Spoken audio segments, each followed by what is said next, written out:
Welcome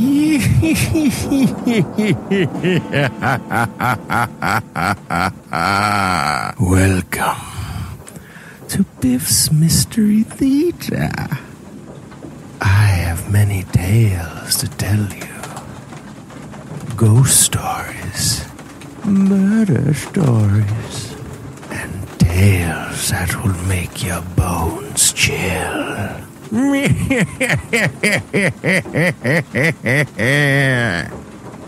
Join me, won't you? For Theater of the Mind, where you always have the best seat in the house.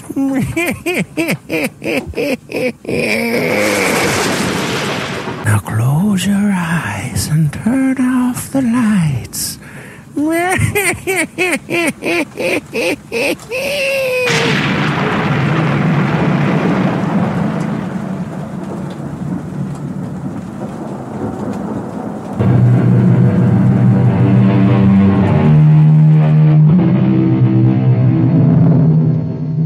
Come in. Welcome. I'm E.G. Marshall. Welcome to the sound of suspense, to the fear you can hear.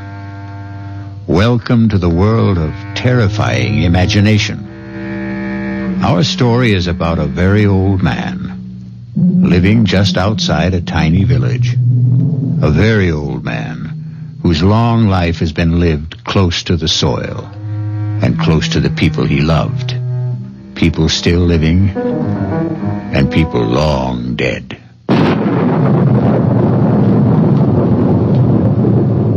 Lie still, girl. Is it very bad? I don't know. She's very dear to me. If I should lose her... She's trying to raise her head. She knows I want to help her. Do you think you can? Young man, I never said I was a doctor. But I thought... the way I'm just an old man. A very old man.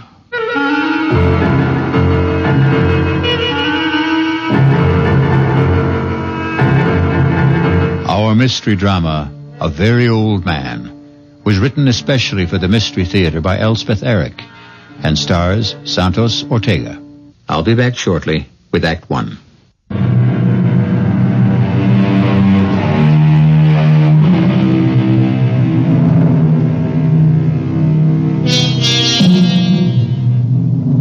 Look long and carefully at the face of a tiny baby. Look carefully and long into the face of someone who is very old. Do you see the wisdom in both? The very young and the very old have wisdom. In between, there is only accumulated information. Oh, you're home. Good. Well, he's done it again. Who's done what? Are you talking about my father? You know I am. I warned him. I said, Stefan, if it ever gets around, you'll ruin my medical practice. People won't believe in me. They'll only... Manfred, come sit down. Now, what's he done? Well, the same thing. Where is he? Isn't he home? Not yet. He went to the cemetery as usual. But you still haven't told me what happened. Well, Anna Brandt came to see me about a month ago. Severe attacks of pain in the upper abdomen. All the symptoms indicated appendicitis. I sent her to Carl Weiss for the operation. Of course, he examined her, too, and he agreed with me. No doubt about it, inflamed appendix had to come out. Well, he operated the next day. And that night, that same night, she had another attack. Well, so it wasn't... How could she have had another appendicitis attack when he'd just taken her appendix out? Well, he was as flabbergasted as I was. Yes, but what's it all got to do with my father? Stefan happened to be in my office the day Anna Brandt first came to see me. You know how he loves to hang around the office. Anna Brandt wasn't 10 feet out of the office when he told me there's nothing wrong with her appendix. Oh, not again. I can't have my father-in-law, who's been a farmer all his life, telling me, a doctor with a reputation, that I don't know what's wrong with my own patients. Of course you can't. For a minute, I did think back to that boy, the one with the asthma. What seemed to be asthma, anyway. The Rothberg boy. Father was right about him. I know. He made a lucky guess. Father went to see him every day. Talked to him, rubbed his chest, his throat. In 2 weeks, the boy was all right. The boy was hysterical, over-aspirated, nothing more. But this business with Anna Brandt, the day she came to see me, Stefan was asleep in the waiting room. I was explaining to Anna that I couldn't perform the operation, simple as it is, because of my hands, my arthritis. But I would send her to Carlweiss. Well, she accepted that. Everybody knows about my arthritis. And she said something pleasant to Stefan. That was the first I knew that he wasn't asleep. Well, he didn't answer her. He just stared at her as though he'd never seen her before. I reached for the phone to call Carlweiss. Stefan got up, came over to the desk, and took the receiver out of my hand. Manfred. Stefan, don't. It's not so. Not so. Have you had a bad dream, old man? It's not so what you said to Anna Brandt. There's nothing wrong with Anna Brandt's appendix. Stefan, don't start diagnosing again. You're not a doctor. There's nothing wrong. We had enough trouble after you diagnosed the Rothberg boy. The Rothberg boy never had asthma. All right, it turned out that he didn't. But that was a lucky guess. And it didn't do my reputation any good when word went around that you'd been right. I never told anybody. Yes, but the boy did. And his mother did. And people started coming to the house, coming here. All of them wanting to see you. But I told them to go away. It's not always that I can help. Well, I keep hoping, expecting God knows what miracles. Now are you going to start the whole thing up again with Anna Brandt? There are 3 of them.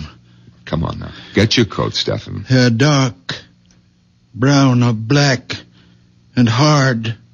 It's getting late. They're the size of olive pits. Are you talking about Anna Brandt? I saw them, close together. They were high in her body, about here. 3 of them. You saw them, hmm? 3 of them, the size of olive pits, lying here, above the stomach, about here. Have you got X-ray eyes, Stefan? Is that it? No, my eyes are like everybody's. Well, then, what do you mean you saw them? Her body was transparent. I could see right through it, as though the skin had been removed. I could see everything. Carlweiss was as confident as I was before the operation, and he was as confused as I was after. I swear I don't know what made me say it, but I said it. I said, Carlweiss, could it be a stone? A gallstone, perhaps? Well, he was taken aback a little, but he couldn't deny a possibility. Maybe a remote one, but a possibility. I felt like a fool, but I told him I thought he should go ahead. And he did. This morning. And he found? Gallstones. 3 of them. The size of olive pits.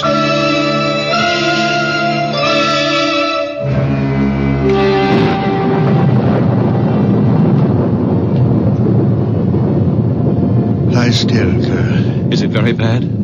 I don't know. She's very dear to me. She's trying to raise her head. She's trying to tell you something. She knows I want to help her. Do you think you can, Doctor? Young man, I never said I was a doctor. What? But the way you... I'm just an old man. A very old man. Well, I took it for granted, the way you spoke. My son-in-law is a doctor. Manfred Gottlieb. I live with him and my daughter Bertha. Oh, then you know something. You've learned things from him. No, I know nothing. Only what I see, what I feel. When I passed you by the cemetery, what were you doing? My wife is buried there. Did I harm her? No, I even think she's a little better. Her eyes, they look brighter. Not so full of pain. You did nothing but touch her. Stroke her a little and talk to her. Let me look at your hands. No, they're just hands. What should they be? Now let me... Well, your hands are warm. On a night like this. More than warm.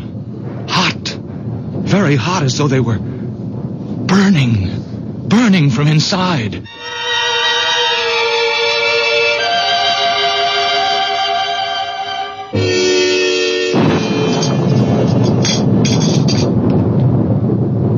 If it should get around about Anna Brandt. You don't think I'd tell anyone? Well, these things have a way of leaking out.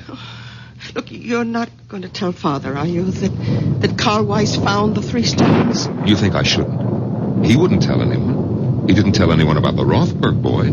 It was the boy's mother who shouted it from the housetops. And look what happened.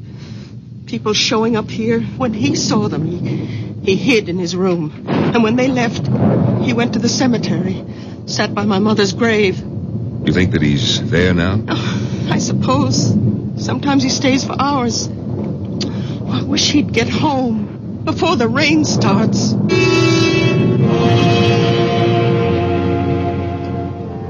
Emily, my dear. Come now, Emily, my precious. I need you. You are my strength. I can do nothing without you. Come to me, my darling. Come to me, my darling.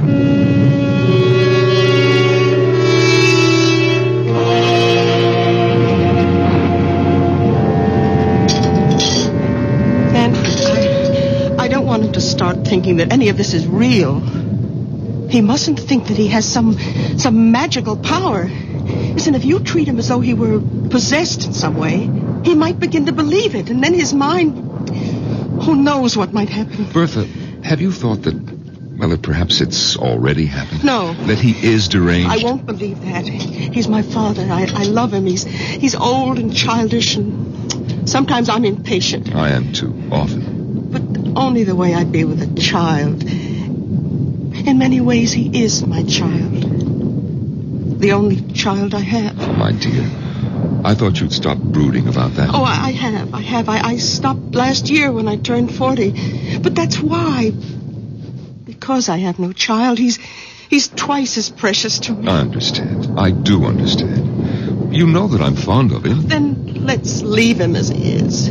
Don't let him think he's different from other people. Whatever you say. You know, the Widow Holder has been asking for him. The Widow Holder? Why? They keep telling me in the village that she has this great swelling on her head, big as an egg. Yes, I've heard about it. And she's afraid of doctors. Bertha, you don't suppose... The rain, it started. It's coming down like crazy. Oh, Father! Oh, thank goodness. I made it. Just in time. But you shouldn't take such chances. Why weren't you home for dinner? Where have you been? I kept something hot for you. Thank you. Now, give me your coat. That's it. Oh, where were you all this time? I didn't Bertha tell you? At the cemetery. You didn't go to see anybody? No, I didn't go to see anybody. Oh, here's a plate for you, Father. Nice pot roast and potatoes. Thank you, Bertha. I'm sorry I wasn't here for dinner. I lost track of the time. I ran into somebody. We talked a little. Oh. Manfred, let's go up to bed. Father, you'll be all right? Of course I'll be all right. Go to bed. Oh. Good night. Good night, daughter. Good night, Stan. Oh, Manfred. Yeah? How is Anna Brandt? Anna Brandt? I thought about it tonight in the cemetery. Is she all right? Yes, she's fine. I thought she was. I had a feeling... Good night. Enjoy your dinner. Good night. His asking about Anna Brandt? He hasn't even mentioned her since that day in the office. Bertha, could he have heard about Carl Weiss finding the gallstones? Oh, he'd have said so. He always says precisely what's on his mind. There are times when I wish he didn't. Listen, he's talking to himself in the kitchen. Sounds as though he's calling someone. Manfred, he's an old man. Leave him be. Oh, please close the door. Come to bed. It sounds like Emily. What? Did you say Emily?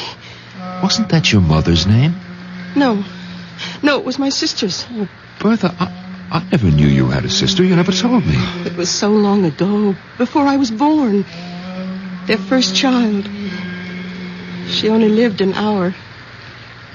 My mother told me they'd just agreed on a name. Father leaned over the crib to kiss her, and she was dead. But was 45 years ago. All these years he's never mentioned her. What was that? The door opened downstairs. Well, he's gone out. In this rain. Where could he have gone? There's only one place. He's gone to the cemetery.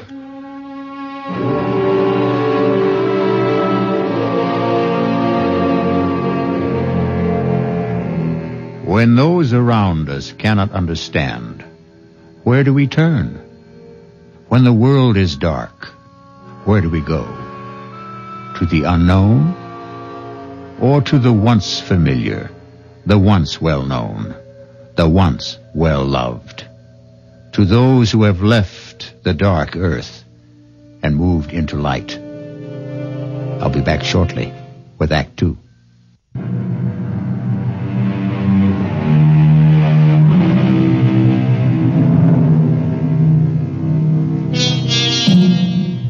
Now come back with me to the story of a very old man and the people who loved him and could not comprehend him, or could not comprehend him because they loved him, or because they tried too hard.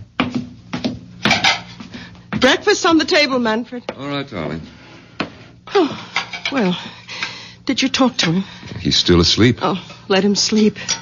After last night. Yes, we're lucky if he doesn't come down with pneumonia. He was drenched, Bertha, soaked clear through.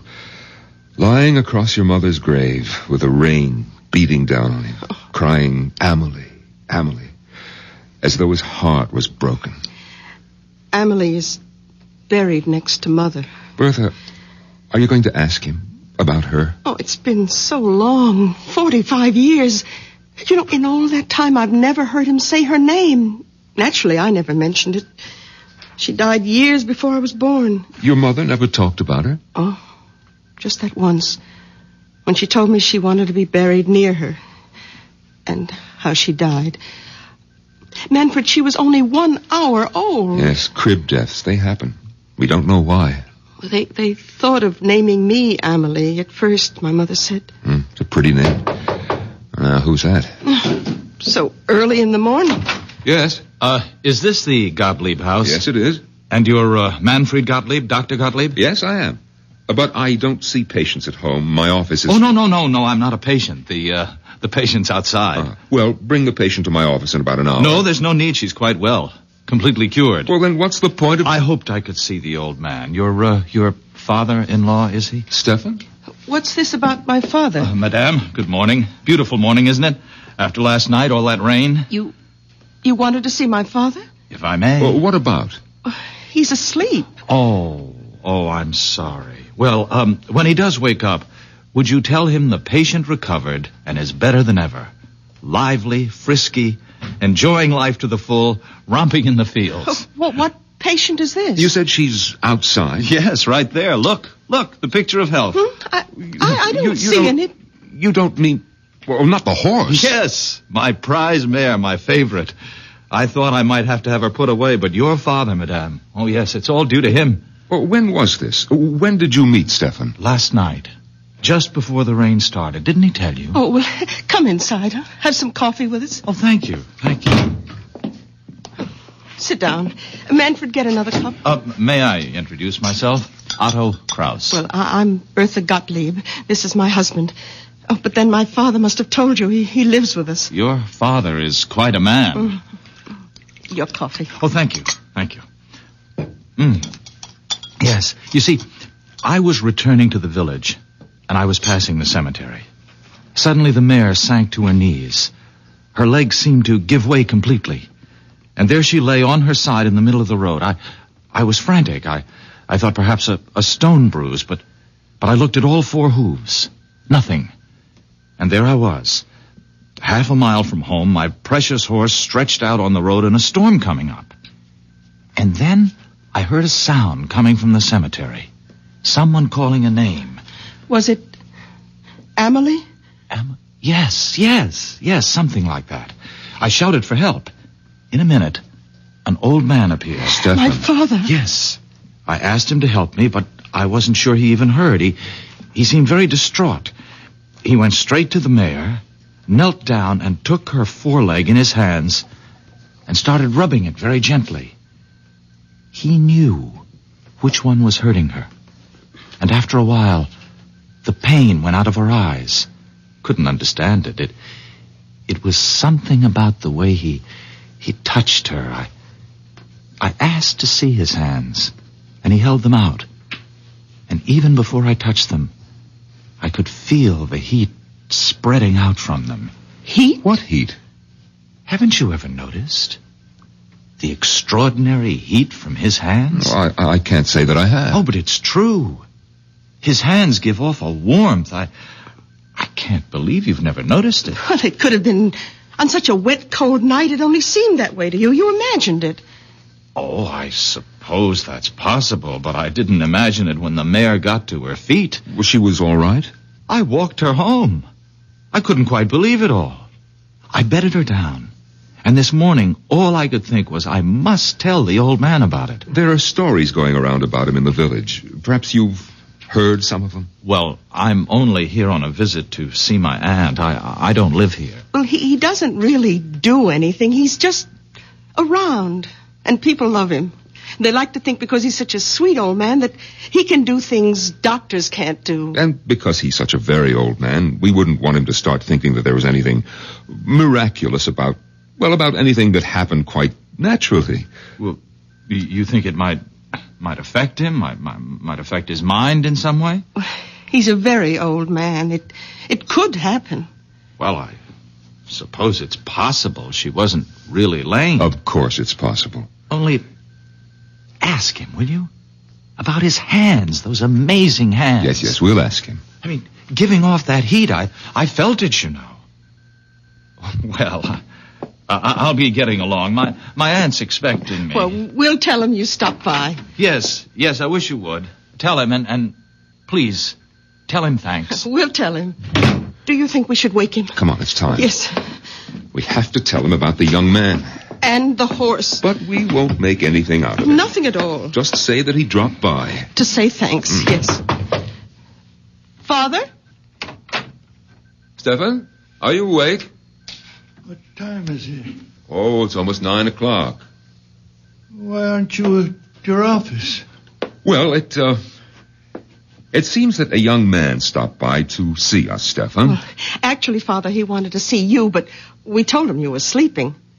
Why me? Well, it seems he met you on the road last night. Had a horse. A mare it was. That's right. The horse had a swelling.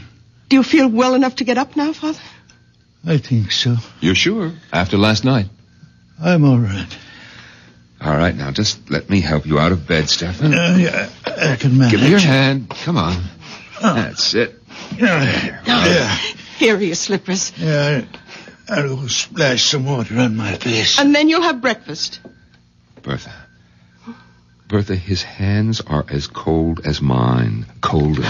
That young man did imagine it about his hands. Well, you know how it is. If your hands are cold, anyone's feel warmer, even if they're only a little warmer than your own. And he'd been riding back from the village on horseback. Yes, so of course his hands were very cold. Of course. My head is clearing a little. Oh, good. I'll go down and have some coffee ready for you. Thank you, Manfred. And 2 eggs. 4 minutes. Your clothes are on the bed, Father. Thank you, Bertha. Father, last night when Manfred and I came up to bed and you were eating your supper, anyway, that's what we thought you were doing. It's what I was doing. Well, we heard you talking. Was I talking? Well, you kept saying, we heard you say, Amelie. I said what? Over and over. Father, were you talking to Amelie? What do you know about Emily? Only what Mother told me. What did your mother tell you? That Emily died. That she only lived an hour. She was our first child. 45 years ago, Father. She died in the crib. I remember her so well. Why do you talk to her now, Father? Why do you call to her? Because she comes back to me when I call her. Father, you don't mean that. She comes back to me. To me. Not to anyone else. Only to me when I call her. You don't believe in ghosts. Emily is not a ghost. Her spirit comes back to me when I call. Father, you can't believe I this. am the only person left on earth she remembers. Her mother is dead. The midwife is dead. When I am dead, there'll be no one for her to come back to. No reason to come back. You can't believe what you say. I don't have to believe. Or not believe. I know. I won't let you. You have nothing to say about it. Nothing. I will not stay in this house and listen to you tell me that my Emily will not come when I call. I'm going to her now. Father, wait! Father, come back! Stefan, what's the matter? Get out of my way. Stefan! Father! Oh, Father. Well, he came tearing down the stairs. He brushed right past me. What's the matter with him? I talked to him about Emily. I made him angry. Where's he gone, do you know? To her. To Emily.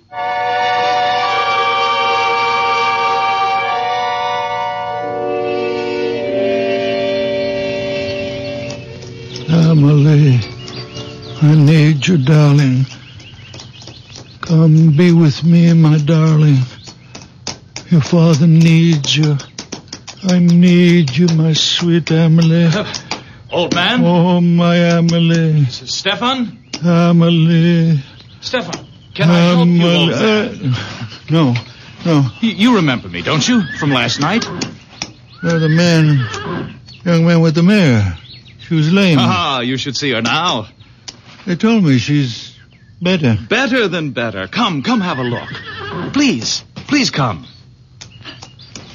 Look there. Look at her.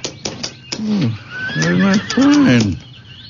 Not a sign of lameness. I came to your house a little while ago. You were sleeping. They told me you were there to say thanks. There was no need for that. Oh, I'd like to do more than just leave my thanks. I'd like to invite you to my aunt's place. Oh, no, I couldn't. No, I'd like you to meet my aunt, please.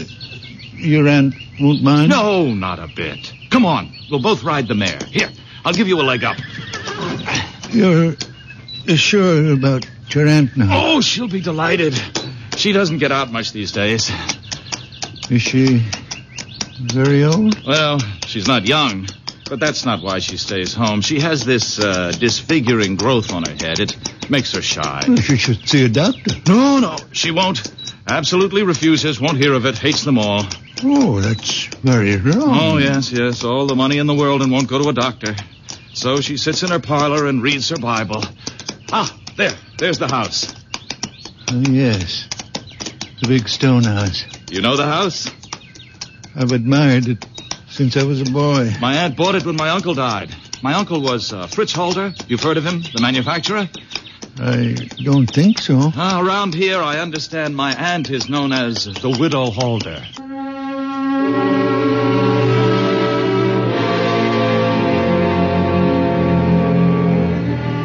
Some folks are afraid of one thing, some are afraid of another. Everyone who's afraid wants to run and hide. It's natural. Most natural thing in the world. But what may be hiding in the hiding place? That's the question. It could be something else to be afraid of. I'll be back shortly with Act 3.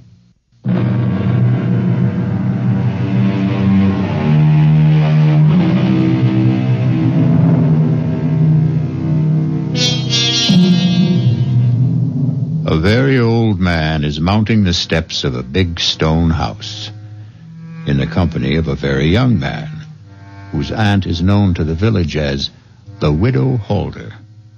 Listen now. My aunt is in. Otto? Ah, there you are, just where I knew you'd be. Come in, Stefan. Where have you been all morning, Otto? I missed you at breakfast and Oh, you brought someone with you. Yes, this is the very wonderful man I met near the cemetery last night when my mare went lame. Stefan, this is my aunt, Mrs. Holder. How good of you to come by. Madam. I don't have many visitors, not anymore. And I seldom go out because of this on my head. I don't like to be seen. I hope it doesn't offend you. No. Doesn't offend me at all. Well, it offends me. Perhaps I'm too sensitive, but that's the way I am. So I sit here and read my Bible. And that Bible's too heavy for you to hold in your lap all day. But it's the family Bible. It's the one I'm used to. I love this Bible. All right. Sit down, Stefan. I'm all right. I'll stand. Oh, both of you, sit down. And Otto, you tell me where you've been all morning and why you weren't at breakfast. Now, I told you last night how the mare went lame and how I met Stefan near the cemetery. Well, this morning, I let her out of her stall and she was dancing on her toes. I couldn't believe it. Stefan hadn't done a thing but rub her postern a bit. Is that really all you did? I did nothing. Well, he talked to her, rubbed her foreleg, and talked to her. How remarkable. You're a remarkable man. No. Oh, you're staring at me. Oh, I apologize. It's this awful growth. Otto, fetch me my shawl. I'll cover my head. No. Please. It's in my bedroom. I am not offended. I give you my word. Otto, don't go. No, it's all right. I'll be right back. Mrs. Halder, I am not offended. I am sorry I stared so. I will not stare again. Please forgive me. It's quite all right.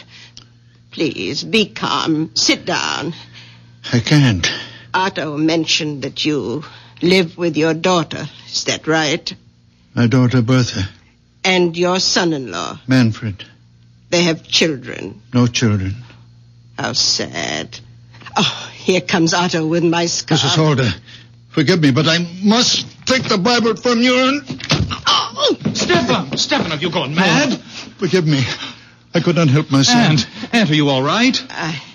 I think so. I saw him take the Bible off your lap. Stefan. He hit me with it. He brought it down on my head with all his strength. Forgive me, I didn't know what I was doing.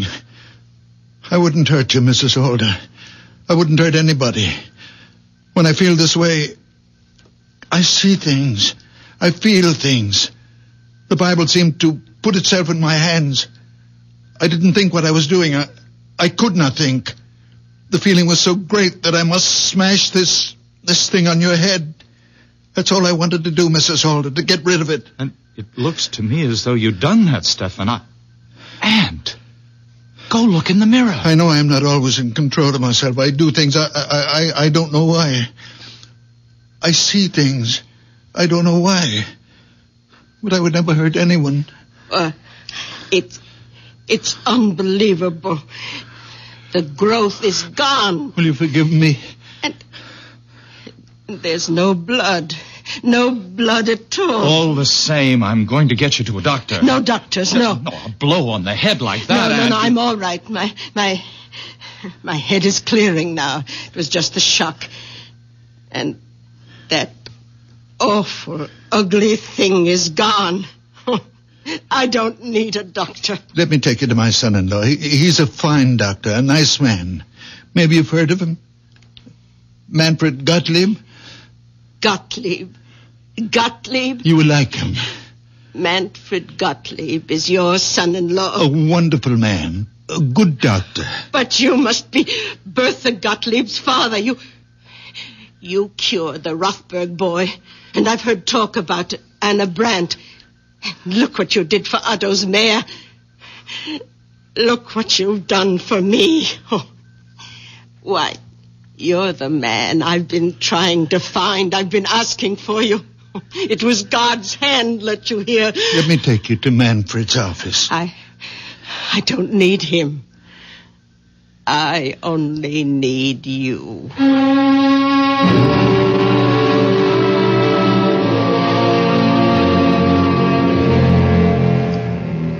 If I've hurt your aunt in any way... We'll soon know. Otto, I don't want these spells that I have. I don't ask for them. Only sometimes the pain gets so great. What pain? Why, the pain of living. And it seems more than I can bear. I go to the grave of my wife and my baby daughter, my Amelie. And I call to her, my little one, who only had 1 hour of life. And she comes to me and gives me comfort and courage and belief. I believe that even though I can do nothing about the great pain of living, there are other pains, and I can do something about them. I know I'm not quite myself when I'm like that. I know I'm not really strong or courageous. But when the spell is on me, the people in pain, they become transparent. You mean you can see through them? I do see through them. How do you explain your hands? Just hands? Oh, no. The night you massaged the mare, I took hold of your hands and they gave off a glow, a sort of radiating warmth. I know, I felt it. They burned like a steady flame. Perhaps I grow feverish when Emily is with me. Now you go home and rest, Mrs. Holder. Come back in a few days and I'll change the bandage, or you can do it yourself. I'll do it myself. She's all right, Doctor? Right as rain. Well, what was it? I mean, the growth on her head. It was a wen, a common, ordinary wen, a hardened cyst. If you'd come to see me, Mrs. Holder, I might have recommended that you have it removed by surgery. Oh, no. On the other hand, I might have done precisely what my father-in-law did, broken it with some heavy object. Probably not the Bible. Come, Aunt. I'll take you home. And thank you, Dr. Gottlieb. You may get more of these growths, these wens on your head, Mrs. Holder, or someplace else on your body. Now, if you do, call me and Oh, no. No, thank you. I know whom to call. And you'll come, won't you, Stefan? Of course you will. No offense, Doctor, but I put my faith in Stefan. Goodbye. Goodbye. Thank you. Goodbye, Stefan. No offense, Doctor, but I put my faith in Stefan. Why did I bother to become a doctor at all? Why all those years at school? Why did I take examinations, get my license? What good is it if everyone would rather put their faith in a farmer? Manfred, I'll never do it again. Come in, the door's open. Oh, you again? Doctor, those pains are back. Well, of course those pains are back, because you've been drunk day and night. What do you expect? Can't you do something, Doctor? No, I can't. Only you can. Stop drinking. You've been drinking steadily for 30 years and you have cirrhosis of the liver. But the pains are awful. Stop drinking for a month and then come back and see me, and don't come back before. Silly old fool. Hasn't been sober for 10 minutes since he was 16. I can't help him if he won't... Manfred, he has an obstruction of some kind. He has a diseased liver. But he has an obstruction in the intestines. Now, look, you're not starting all over again, are you? I saw. I could see it. It's getting to be more than I can take, Stefan. You're interfering. I saw. He was standing in the doorway and I saw. His body was transparent. I could see everything. In his intestines there is an obstruction. And that's what gives him pain. Stop it, Stefan. I'm warning you. It's all so clear, I know. You're going to stop it if I have to. It's okay. Manfred, take the hands on my throat. Stefan. Stefan, I'm sorry. I didn't mean to do... Stefan. I'm all right. Give me like that. I'm all right. Let me loosen your shirt. Oh, Stefan, I don't know what possessed me. I lost control. It's all right. Stefan, look. Look at my hands. Look how they move. My fingers. No pain from the arthritis. What does it mean? It means... Well, it must mean the arthritis is better. It's gone, perhaps. Oh, Manfred. The way I unbuttoned your shirt. So fast. No trouble. No pain. Is it possible? It's true. Look. Look how I can move them, Stefan. The way you used to. Stefan, I felt the warmth Otto was talking about. The heat from your hands. When you were trying to tear my hands from your throat, I felt it. A warm glow. You really felt it? Yes, a glow. A radiance. Stefan, give me your hands. Yes. There it is. It's a fire. A fire.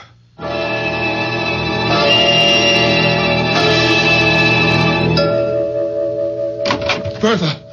Manfred, please. I think you're wrong. No, how can I be wrong? Look at these fingers. Look how they move. Watch me unbutton my coat. Oh, Stefan, I had to lose my temper. Try to choke you in order to touch you. I might have killed you. Oh, you wouldn't Where's have. Bertha? Bertha! Manfred, you're excited. Excited? I'm delirious. I can go back to surgery. We'll be rich again. Our lives will change. Yours, too. I don't want my life changed, Manfred. If it means my daughter thinks me mad, deranged. Oh, she won't. It's only when my Amelie is with me, my little one, that I see him. It's Amelie who gives me the power. Bertha, where are you? Are you upstairs? I'm nothing without Amelie. It's her innocent soul that enters into me. What are you doing home at this hour? Bertha, where were you? Oh, I was taking a nap. Bertha, look. My hands. Look how my fingers move. What happened? Your father happened. His wonderful hands. Bertha, you remember the young man with the mare? How Stefan put his hands on the mare's foreleg and the mare got up and walked? We don't know that. It's true. You haven't seen the mare? It happened to me, believe me. I can't. I didn't believe it either, but then Mrs. Holder came to the office. Mrs. Holder? Yes, she's the aunt of the young man with the mare. Stefan went to see Mrs. Holder. He didn't. Her nephew took him there, Bertha, and Stefan broke the wen on her head with a big Bible. Oh, no. He did right, Bertha, right. It was only a wen, and he was right. He didn't know what he was doing, and he was right. Manfred, you must stop this talk. Bertha, after Mrs. Holder left, an old patient of mine came in. The man has been a drunk for years. I was sure his liver was enlarged, diseased. But I sent him away. And then your father said, Manfred, you are wrong. The man has an obstruction. His intestines are blocked. You believed him? No, I didn't believe him. I was out of my mind with rage that he would dare to tell me that I was wrong. But Bertha, I took him by the throat. He tried to tear my hands away, and it was then. Bertha, it was then that I felt the heat, the blessed heat from his hands entering into mine. And now look. Bertha, if he can use his hands, be happy. Father, how long will it last? How can I know? Your moods, your spells, they've bewitched us all. I never meant harm. Well, they've got to stop. I want you to stay away from the cemetery. I'll stay away. I'll watch you every minute. If you like. I won't let you out of my sight. I'll treat you like a child. As you were. Because you are a child. I am a very old man. From now on, you're my child. No.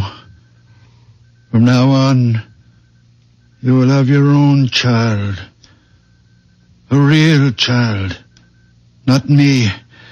What? I can see the child is growing inside you. Soon you'll know it yourself. Next spring, you will bear your child, and it will be beautiful. A little girl. And you will... I hope you will give her the beautiful name of Amelie. Father! Then my Amelie can rest. I won't have to call her anymore.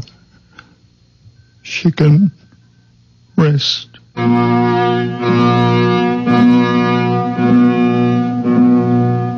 Did you believe our story? For that matter, did I? Now, really, what difference does it make if you believe it or if I do? For the truth is that none of us knows what transpires in the mind and heart of a very old man. I'll be back shortly.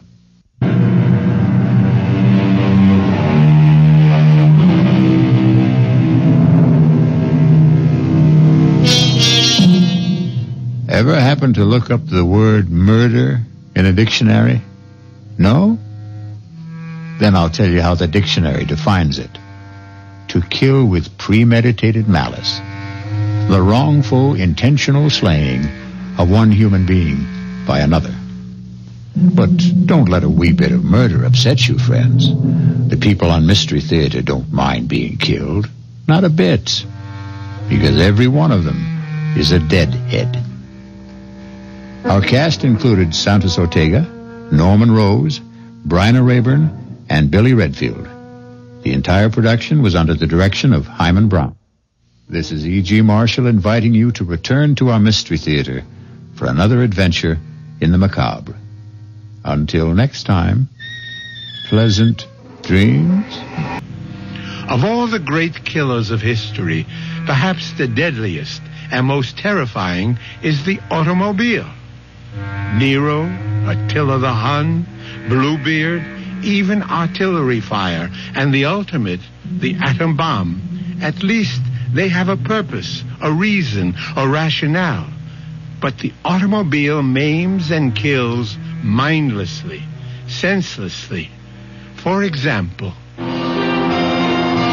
this is old Long Jack here in the studio on a lonesome, mean, wet, foggy night. Saying if you're on wheels, real careful tonight. It's heavy, man, heavy. Oh, shut up, you fool. If you just let Big Daddy help you out, all you... You can't help me, Big Daddy. Oh, I must have hit something. Somebody.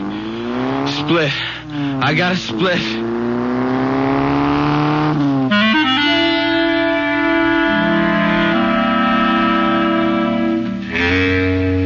Our mystery drama, And Nothing But the Truth, was written especially for the Mystery Theater by Ian Martin and stars Arnold Moss.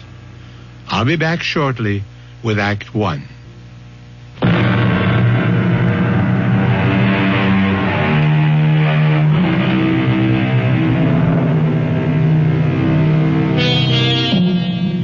Was the accident we heard a few minutes ago another statistic of the road? An innocent victim, a careless driver, the victim's family broken and lost. A young man whose carelessness had blighted a bright new manhood and a promising career. Or was the driver lucky this time?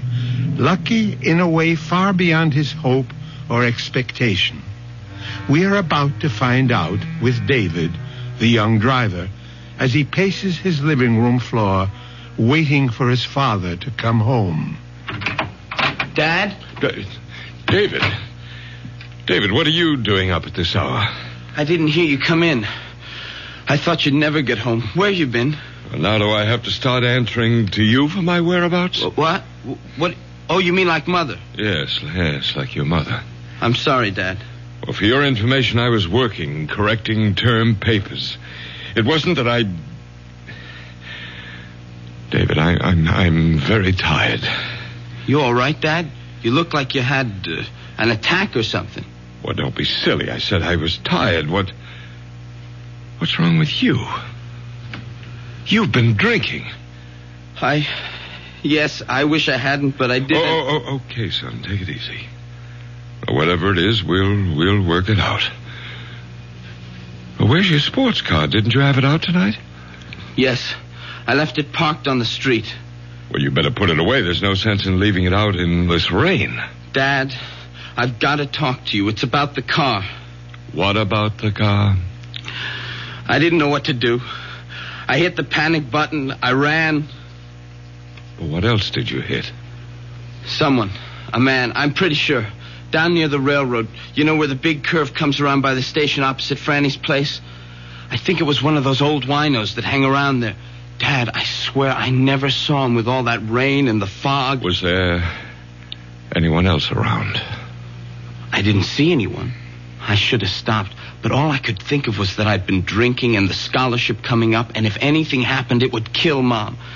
And before I knew it, I was running away. I've been going crazy waiting for you to get home. I'm scared, too, but I guess I ought to go to the police. Does your mother know about this? No. Okay. When did it happen?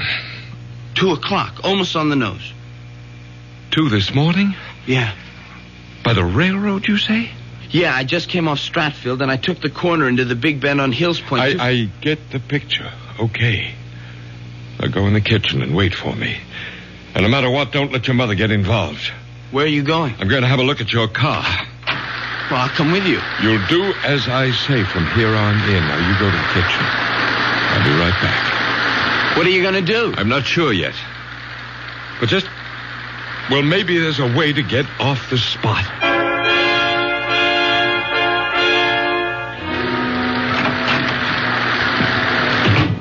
Is your mother still asleep? I guess so. She hasn't been down. There's a dent in your front right fender. Was that there before tonight? No. You sure? Yeah, I Simonized the car yesterday. Does it look bad? Well, not to... Well, it must have been a glancing blow. You mean maybe it's going to be all right? Maybe. Oh, I don't think I could have hurt him too bad. And a night like tonight, who'd be hanging around? It isn't going to be all that easy, David. They might be able to trace the car. How? You're missing a front right hubcap. There aren't that many Harley 584s in this town.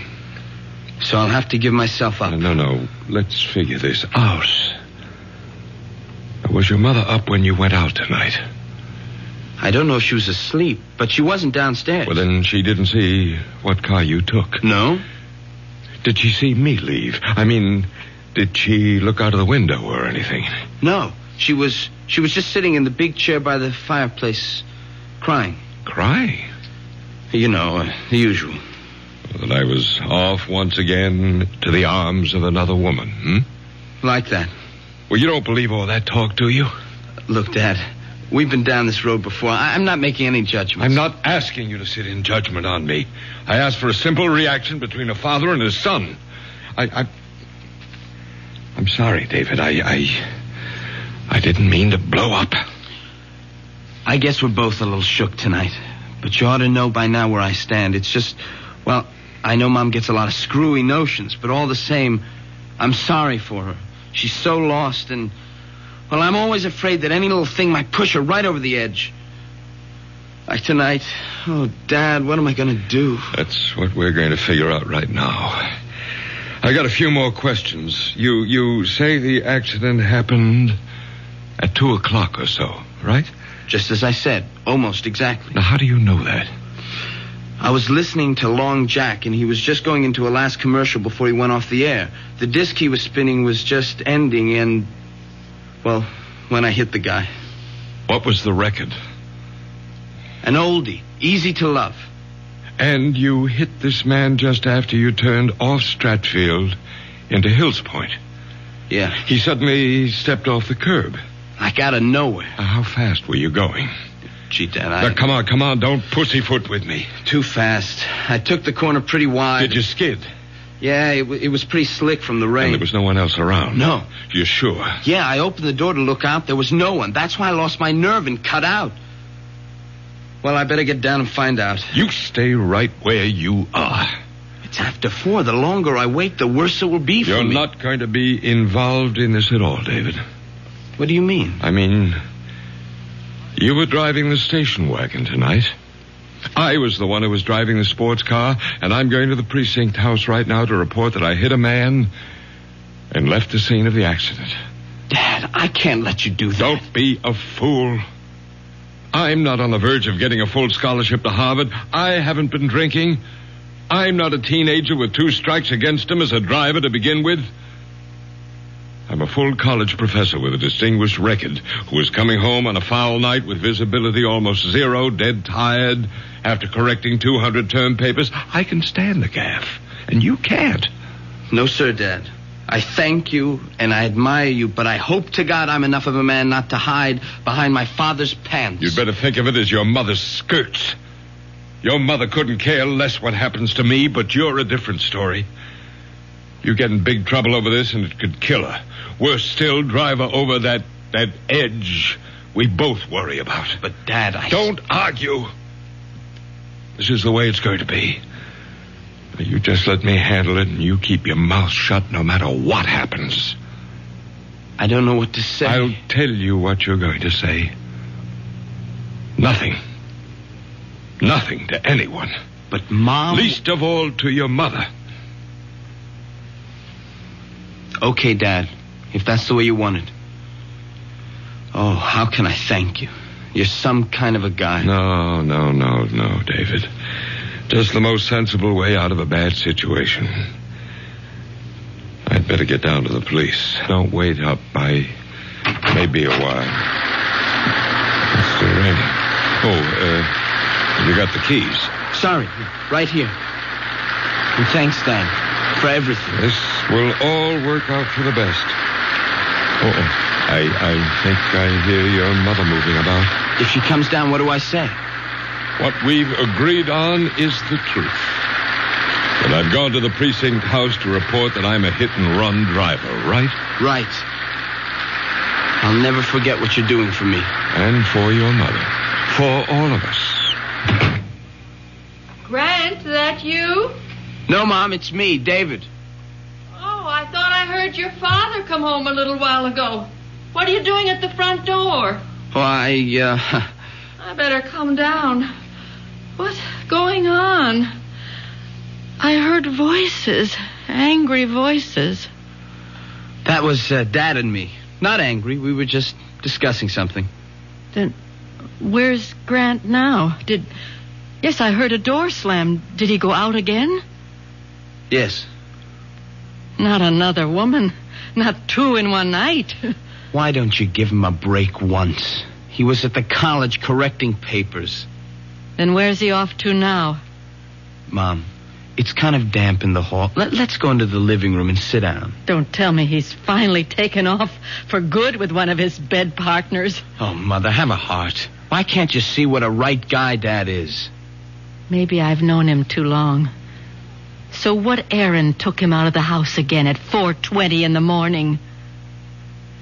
He's gone to the local precinct to confess to a hit and run.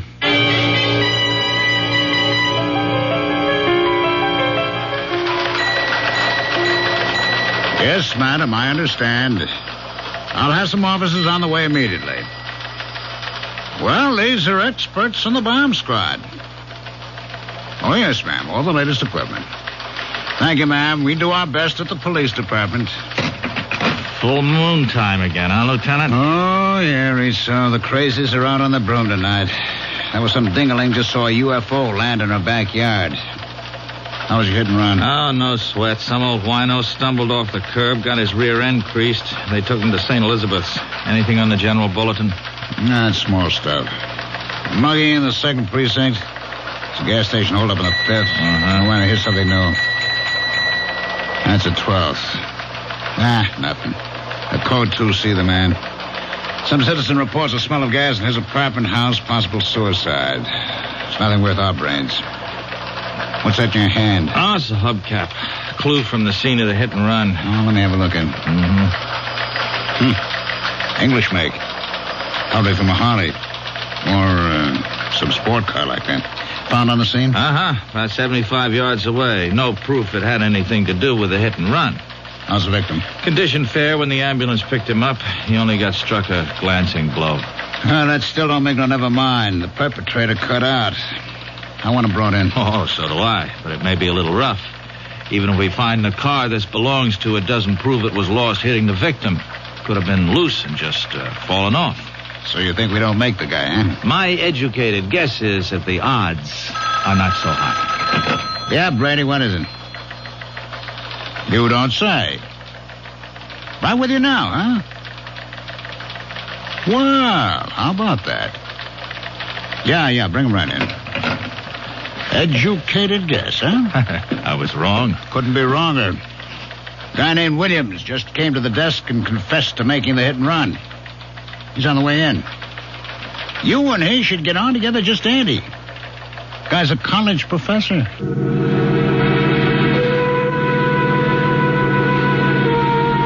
Your father hit someone with the sports car tonight?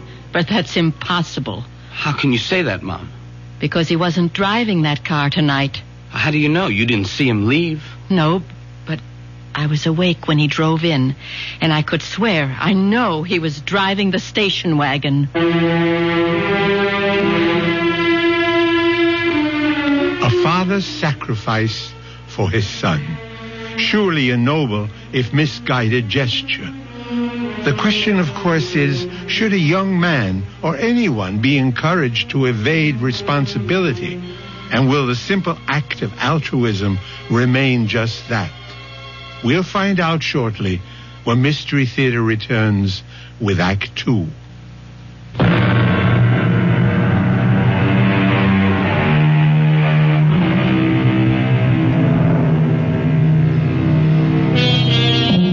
A A precinct house in a large city, even at the best of times, is never the most prepossessing spot. In the dog hours of the morning, dusty, dingy, tired paint peeling from the walls, half-empty coffee containers with cigarette butts floating in them, it's certainly one of the most depressing times. Or so Grant feels as he dictates his full confession. It was only when I was putting the car away in the garage and I noticed a dent in the fender and found that one of the hubcaps was missing that I began to realize with horror that I might have hit an animal, an opossum or something. It never occurred to me that it might have been a human being. Well, I would have returned right away, but my wife, who has not been well recently, well, she was up. She was waiting for me, and I didn't want to alarm her. And so I coaxed her back to bed and to sleep, and I came here just as soon as I could. And this was what time, Professor? Almost exactly 2:00. And you could fix the time because you were listening to Long Jack on the car radio and he was signing off. You like acid rock, Mr. Williams? I beg your pardon? You know, the big hard beat, loud enough to blow your mind? Oh, no, I don't. Why? Well, that's Long Jack's bag. It's most of what he plays, you know. I didn't figure you'd dig his scene. Yeah, well, I didn't. I turned on the radio to keep me awake, not for music appreciation. Uh-huh.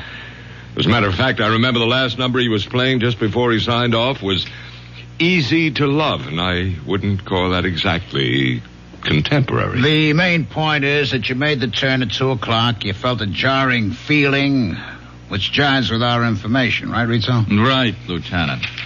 I see. Victim left Franny's restaurant, 518 Hills Point Road, at approximately 2 minutes to 2 a.m. Because victim was discovered by George Bates, post office employee, some 2 minutes later. He heard a car drive away, but due to adverse weather conditions, could not see it or make any identification. Victim was Dominic Capello, unemployed, 61 years old. Well, I hope he's all right. He's at the hospital. We don't know the extent of the injuries yet. I feel terrible, that poor old man. Professor Williams, let me point out something. From your story and our evidence, there is no clear-cut evidence that you did hit this man. Now, if I were you, before I went any further, I'd get a lawyer. Oh, there's no need for a lawyer. I'm quite willing to face my responsibilities. If you'll prepare a statement for me, I'd be very glad to sign it. All right.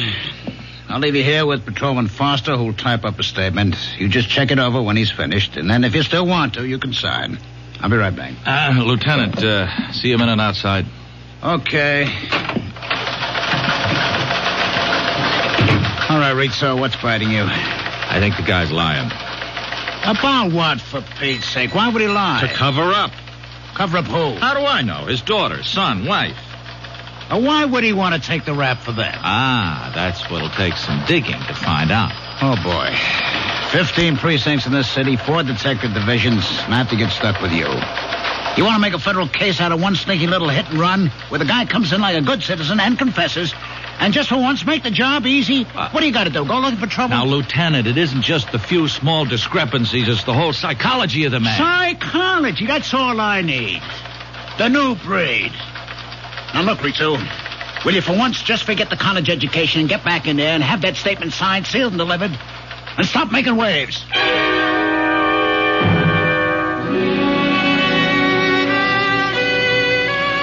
Mother, please, will you let well enough alone? I've kept quiet about too many things for far too long, but I can't let this go. I know your father wasn't driving the sports car tonight. Okay, so he wasn't. So you know what that means. Oh, my darling, You want to get me locked up? No, of course not. But why should it come to that? You don't know yet if you really hit anyone or hurt them. I'm not kidding myself. When I pulled away, I tried to tell myself nothing had happened. But now it's all on the table, and I know that guy got hurt. And I'm scared. I'm scared of what they could do to me. Darling, there's nothing to be scared of in being honest, owning up. It was an accident. David, please. Will you let me go? I'm only trying to help you.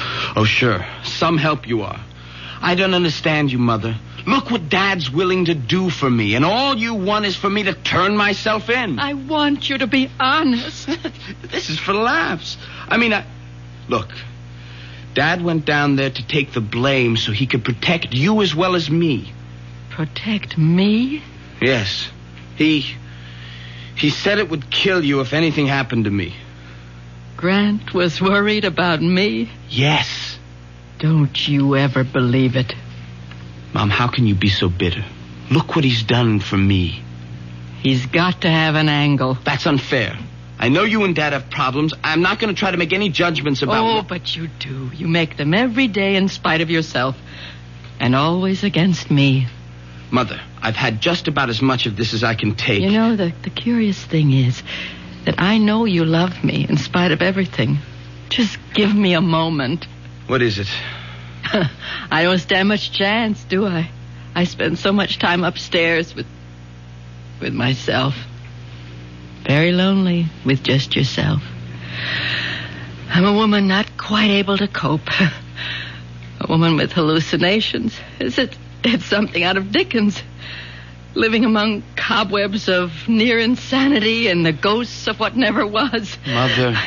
Look, it's time I told you. Time I try to tell somebody. I'm a prisoner with a life sentence because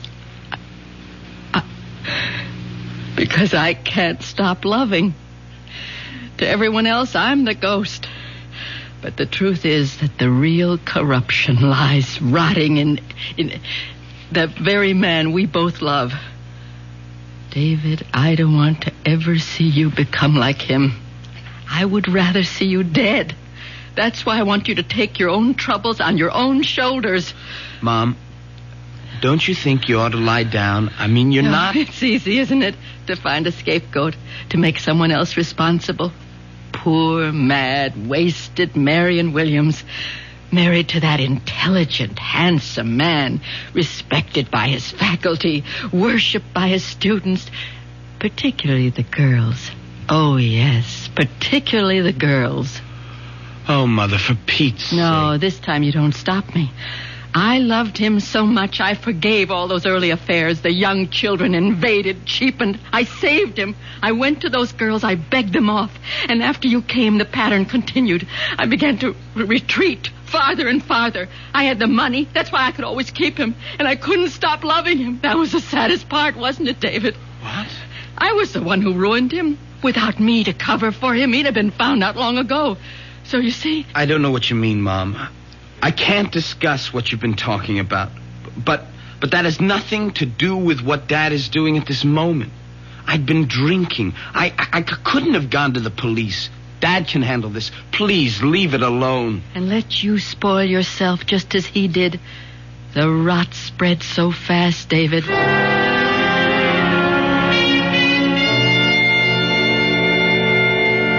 The incident was totally minor in mind till I returned home, found that there was a dent in my front fender. Well, I've read this through, Lieutenant, and there's nothing here that isn't consonant with my earlier confession. It's a formality, Professor. I prefer to have you read it aloud before you sign the statement. If you insist. It's better, Professor Williams. There is much more. Go ahead. It's quite evident that I must have been responsible for striking with my automobile one Dominic Capello, 61, at approximately 2 a.m. on the above date. This statement is a true and unsolicited confession of my responsibility and... Excuse me, Lieutenant. Have you warned the professor again that he should have legal representation? No, I don't need a lawyer. I'll have to warn you, sir, that you may. The man was hit, just died in the hospital without regaining consciousness. It isn't just an accident anymore. It could be homicide. Oh, come on, Rizzo. Manslaughter. But it does change things, Professor. If you sign this, I'll have to book you. You should have a lawyer before you sign. Well, nonsense. I want to sign. Let's not waste any more time, and then I'll call my lawyer. All right. Detective Rizzo, will you witness this? Yeah. You'll have to be fingerprinted, Professor. Whatever you say, Lieutenant. Foster will take you to a phone first to call your lawyer about bail. Thank you. And thank you, Detective Rizzo. Don't mention it. All right, now, Rizzo, don't say it. I've got to. Something's out of kilter. I never saw a man so anxious to get arrested in my life. He just wants to get it over with and get back to bed. Now, who doesn't? It's wrong, Lieutenant. It's wrong. A cool, collected individual like that doesn't go around hitting panic buttons and taking a powder out of a bad situation. Now, Joe, drop it. Lay off. Don't give me any more of the psychology. I'm just a plain flatfoot who came up through the ranks by sticking to one thing, facts. Let's give the guy a vote of thanks for coming in. My psychology is we leave it lay, huh? You got any other hunches? Save them for the ponies. Okay? Okay.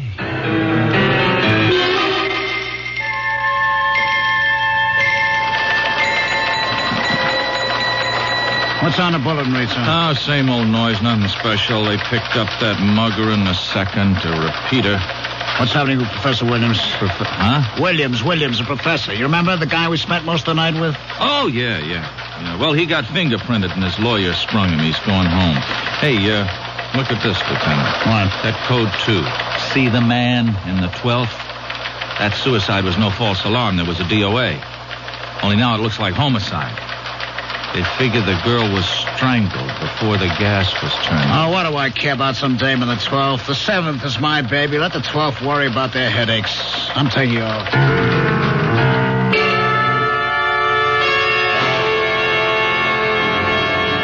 Marion, for the last time, you stay out of this or I'll... You'll what, Grant? Kill me? You did that a long time ago. The only reason I clung to any shred of life was because of David. And a fine little mama's boy you made out of him. The moment my back is turned, he runs to you. He blurts out the whole thing. Oh, no, he didn't. I figured out what happened myself. I saw you drive away in the station wagon. Oh, why can't you mind your own business? Because I don't trust you. And I want David to be a man and stand on his own feet. Will you get something through that bird brain of yours? The man who was hit is dead. David had been drinking. You won't be emancipating your son. You'll be burying him in jail. Is that what you want? You're hurting me, Grant. Is that what you want? Or will you keep your mouth shut and allow me to do something for my own son? Please, let me go. Not until I get your promise to leave things as they are. I don't want David to go to jail. All right, then. I can trust you. Yes. I only wish I trusted you. You've never done one unselfish thing in your life, Grant. I only wish I knew what it is you expect to gain this time.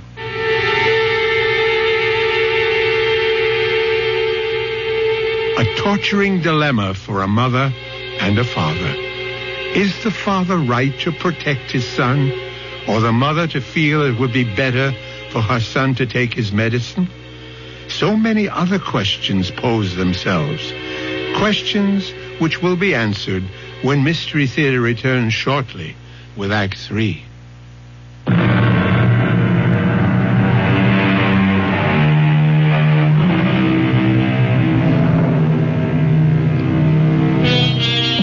Those questions I mentioned. Of course, Marion Williams would feel herself hurt by her husband's interest in other women.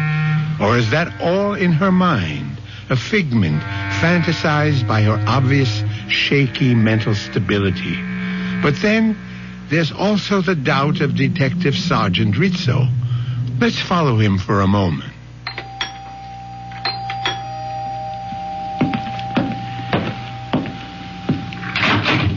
Yes? Is Professor Williams at home? No, he has classes this morning at the university. Oh, yeah, that's right. Excuse me, I'm Detective Rizzo. This is my shield. I wonder if I could talk to Mrs. Williams for a moment? I'm sorry, but my mother, she's still asleep. She's kind of an invalid. Oh, well, and I wouldn't think of disturbing her. You're Professor Williams' son, huh? Yes. Well, then how about you take the chain off the door and I step in and ask you a couple of questions? Have you got a warrant? Have a warrant? Now, what would I want a warrant for? Look, don't let me be in a cop scare you. Oh, I'm not scared. You always keep a chain on when you open the front door? No, look, I'm sorry. You're wasting your time. My father told me not to answer any questions. Oh, then you know about the accident last night, huh? Yes, but I'm sorry. I've got to close the door. You drive, kid? Sir, your foot's in the way. Oh, yeah. Yeah, so it is. Anyway, I figure you drive since you got a license. I looked it up in the bureau. Would you move your foot, please? Hold it just a minute. Here's your newspaper, huh? You might want to read about the accident. Page 4. You know, check out the details. Thanks for the paper. Sure. Here. Will you let it go, please? You, were not driving yourself last night, were you? I'll take the paper. Yeah. And now I know my hunch is right.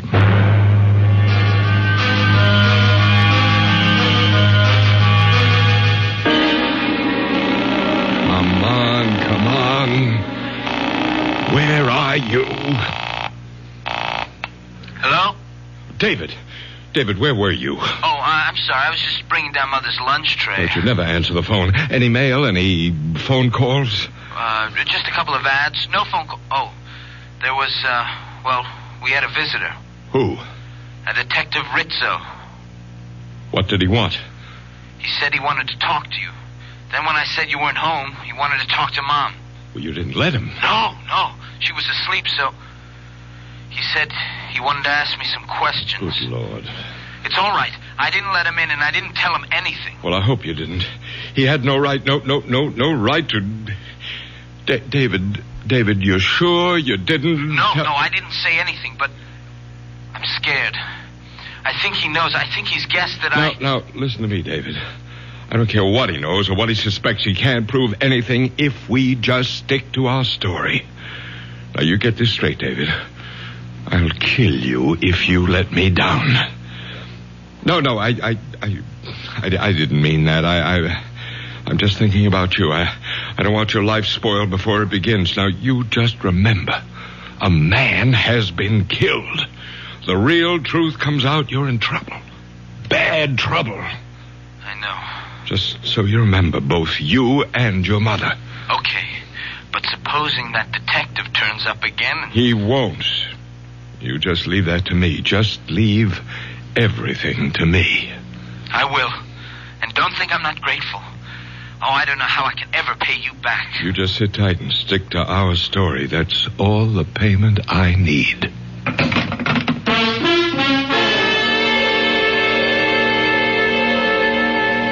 I quite understand, Professor.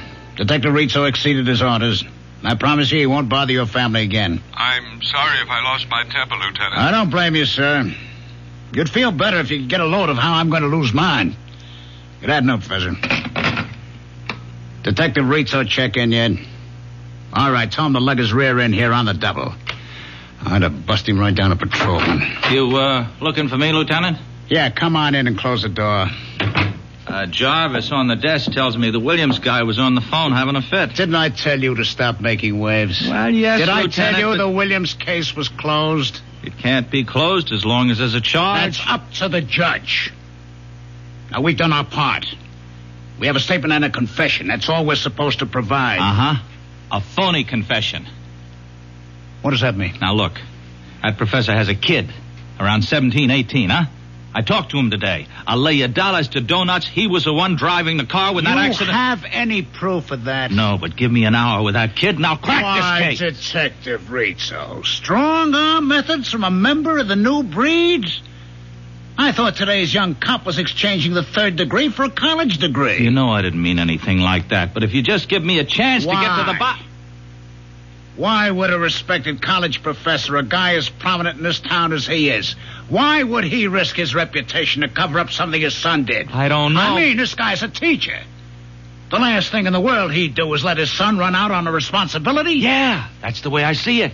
Psychologically. Psychologically. Now, let's not get tangled up with that bull again, huh? We have a confession, Detective Rizzo. Lieutenant, give me a break. I got the strongest hunch. It isn't any stronger than mine.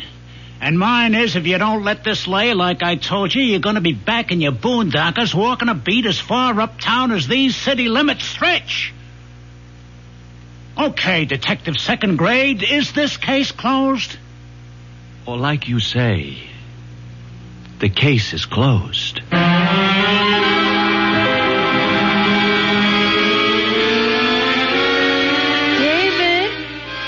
Study, Mom. You all right? I I just want to talk a minute. What are you doing? Just catching up on some homework. David, that man, that detective you said came here, are you sure all he asked you about was the accident? Look, Mom, I promised Dad I wasn't going to talk about it anymore. So did you. It's a closed book. We're going to have to open it again. Did he ask you about anything else than the accident? No, but... Look, David, you have got to go to the police and tell them the truth. Now, I promised Dad... David, don't make me go. You promised him, too. You don't understand. Everything's changed. He has to be stopped. There must be some justice. Mom, why don't you go upstairs? Look, don't treat me like an invalid, or worse, a half-wit. Have you read the newspaper that you brought up to me today? No. Do you know a girl named Susan Rowland? Susan? Yeah, kind of. I mean, she was a class ahead of me at school. I guess I rapped with her here and there, but we never dated or anything like that. That her picture? Yes. Front page. What happened? Read the story and find out. Carefully. Then you'll know why your father is so anxious to keep you quiet. David, you're going to find out why the truth has to be told.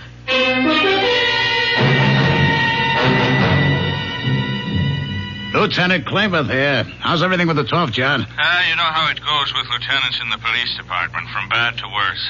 A little favor, George. Name it, you got it. You see the DOA we had on the bulletin? Possible suicide, now definitely homicide. The picture in the morning paper? Yeah, that's the one. Susan Rowland, 19 years old, college student. We're running a routine check on all our acquaintances. You got a make on anyone? No. Fingerprints all over the place, but not even a warm lead. Uh-huh. What can I do? Well, I'm running down blind alleys. Like in her address book is the name of a guy, Grant Williams, domiciled your precinct. She seemed to have been in one of his classes at the university. Could you spare a man to check it out? John, I don't even have to. I'll close one lead for you. What time did your little student get strangled? Well, Emmy puts it at around 2 o'clock. At 1:55, she called her mother to say she was pregnant and the guy who did it was with her. She started to give his name. The connection was broken. At 2:15, a prowl car responded to a code 2, suspicion of suicide by gas. They broke in, turned off the gas, but the girl had already been dead 10 or 15 minutes. So, 2 o'clock. 2 o'clock, eh? Well, that lets out Grant Williams. 2 o'clock, outside of town, 45 minutes away. He was involved in a traffic accident. He's already booked. One down, how many to go? Thanks, George. Sorry to bother you.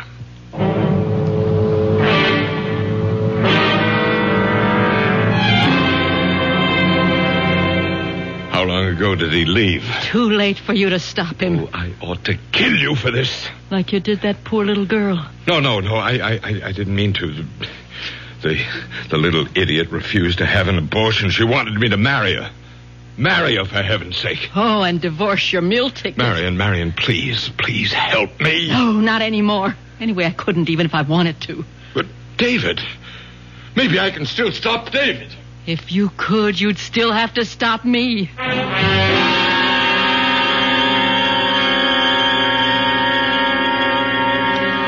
And everything my father testified to in his statement was true, except that it was me who was driving the car, not my father. I hit that man, panicked, and drove off. Well, don't look at me, Lieutenant. I have nothing to say. You wouldn't have to, Rizzo. I know the boy's telling the truth. Yeah, you were right all along. I had a phone call about a half an hour. I demand to see my son. It's all right, Sergeant. Let him in. What is it, Professor Williams? David, I don't want you to say one word until I've talked to you and we can get legal advice. It's too late, Dad. I've said everything I have to say. You don't know what you're doing. For the first time in my life, I do. I'm taking care of myself. Oh, how could you do it, Dad, to a nice kid like Susan? I don't know what you're talking about. I can clear that up, Professor. We're booking you for the murder of Susan Rowland. Oh, you can't. I have an alibi. Correction. You had an alibi. But I'm not guilty. And you can't prove it. We will. With your help. What do you mean? It's ironic, isn't it? If you hadn't walked in here and made a false confession, we might never have had your fingerprints. That's what's going to nail you. You provided us with a whole set to match up. You were just a little too clever. You managed to hang yourself. All right, take him out and book him, Jarvis. Dad, Let him go, kid, huh? Let him go. There's nothing you can do for him. Now you go on with Foster. Let him type up your statement, huh? What's going to happen to him? He'll be found guilty, as he ought to. And me? You've taken a beating already. It's an accident. Won't be too tough. And things should be looking up from now on for both you and your mother. Go on, kid. Okay, Lieutenant. Well, I guess I ought to start to eat my heart, Rizzo, huh? But I'd rather just say I'm sorry. Oh, no. Me too, Lieutenant. This is one time I wish I could just have been wrong. When you're a cop as long as I've been, there'll be a lot more. I wish I could say get used to it. Come on. Let's try the squad room coffee. All right. Bad as it is, it's better than the taste I got in my mouth right now.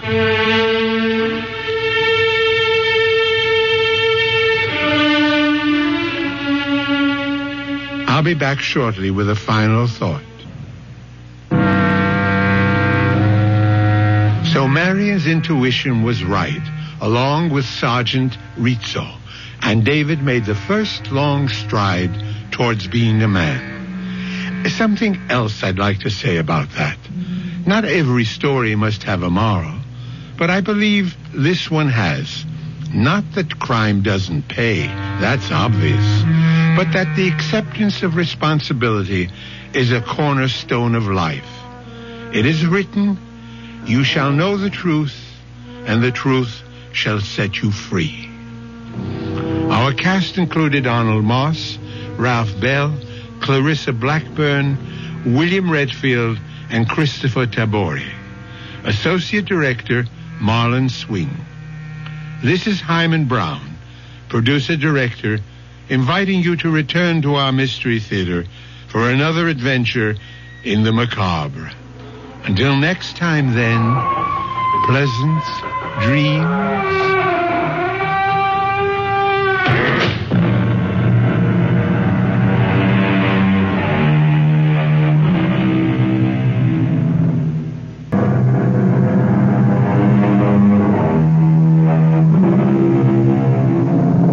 Come in. Welcome. I'm E.G. Marshall. Welcome to another world. A world of suspense. A world of the unexpected. And a world where fantasy and reality may often wear the same face. We are told the truth shall make you free. However, in certain situations, the truth can send you to jail. And so it's all a matter of what freedom really means, not to mention what truth really means. For Eleanor Hartley, this is no philosophical, theological, or intellectual exercise. It has become suddenly a tangible and terrible fact of life. Our mystery drama, A Tiny Drop of Poison, was written especially for the Mystery Theater by Sam Dan and stars Tammy Grimes. It is sponsored in part by Anheuser-Busch Incorporated, brewers of Budweiser, and by the Kellogg Company, makers of Kellogg's Special K cereal. I'll be back shortly with Act One.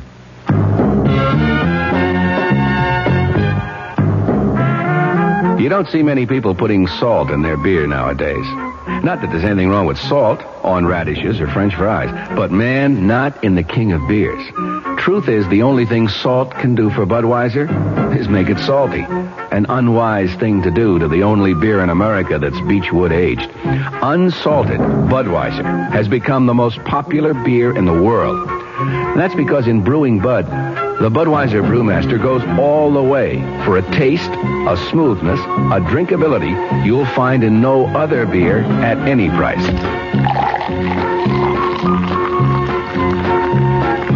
And something else you can take without a grain of salt.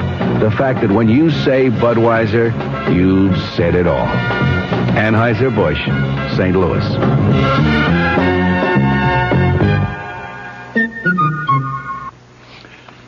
Dreaming about becoming richer? Why not wake up richer every day? At Suburban Savings in North Jersey, getting richer is an everyday reality because Suburban has put into effect higher effective returns. Suburban's limited issue 7.50% savings certificate has an annual effective yield of 7.90%, and Suburban guarantees it from 4 to 10 years with a minimum investment of $2,500. You'll sleep a lot more soundly knowing your savings are earning more money at Suburban Savings. So sleep on Suburban's high effective return tonight and come into any of Suburban's convenient offices tomorrow in Bayonne, Edgewater, Elmwood Park, Emerson, Hackettstown, Morris Plains, Nutley, Paramus, and Sparta. Early withdrawal prior to maturity is, according to regulations, subject to a substantial penalty.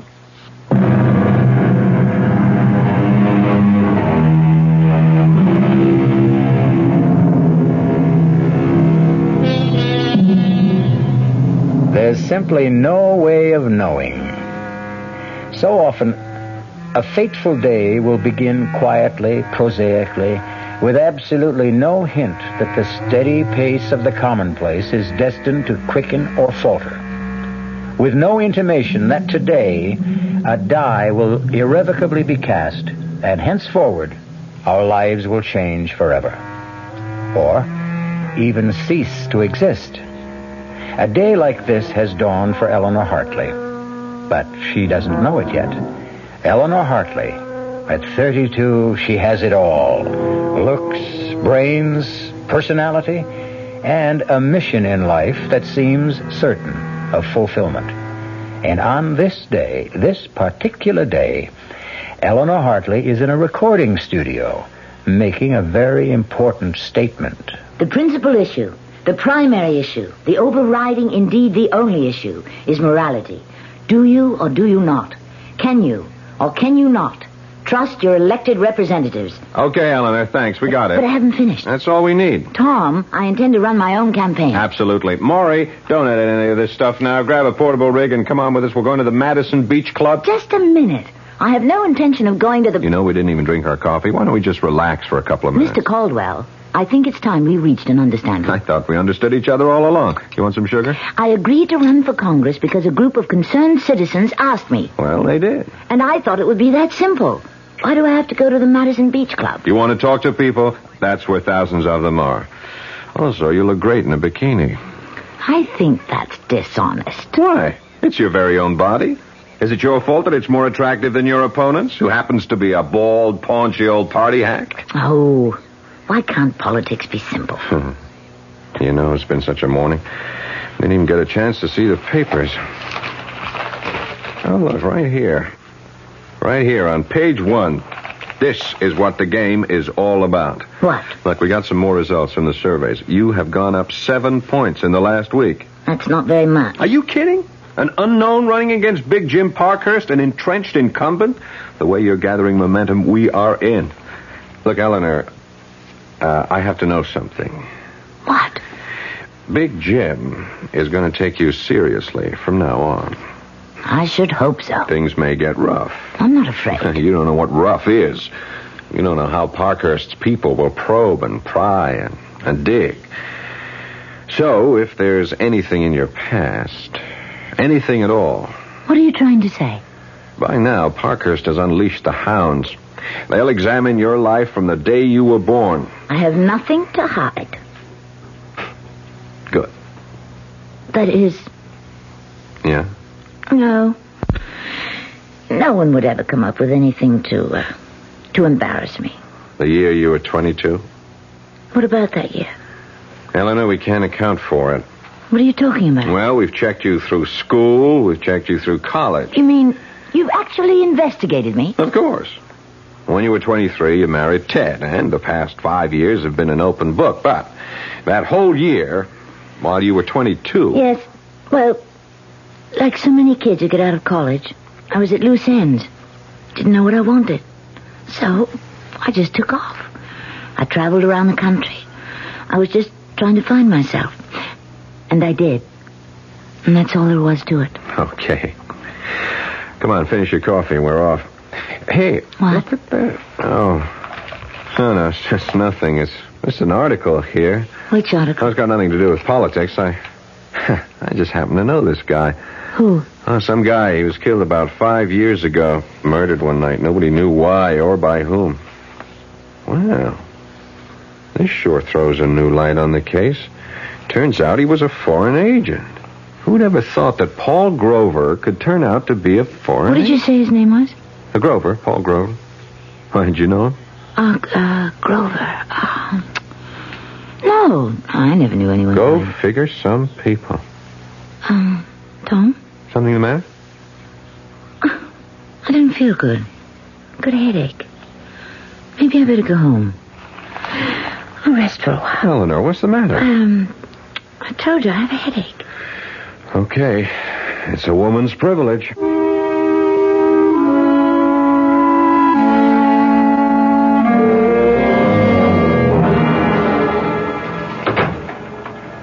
Hi there, Congresswoman. Hi there, Detective.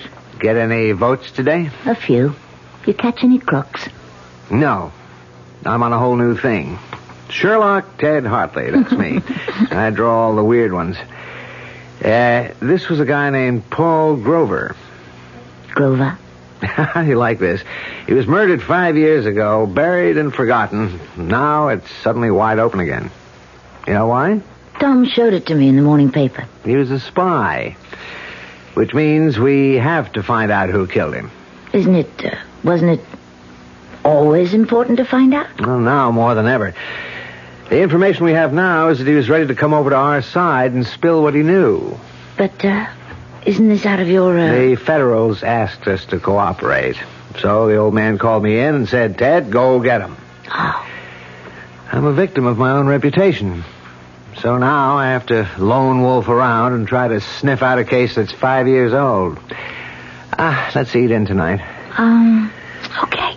It's a rare night I have you all to myself. Maybe I should never have gone into politics. What are you talking about? Here you are, a cop's wife. You're more than just a cop. And you're more than just a wife. It's one of those crazy things. You're going to go to Congress. I have to be elected first. Oh, baby, you're home free. My career took off the day I married you. Oh, come on, Ted. No, I was always a good detective, but in the last 5 years, you'd be surprised how many ideas I got from you. You really taught me how to think. What do the police know about the murder? Well, just about zero. They figured Grover stopped for a hitchhiker because when he left his office to drive home, he was alone.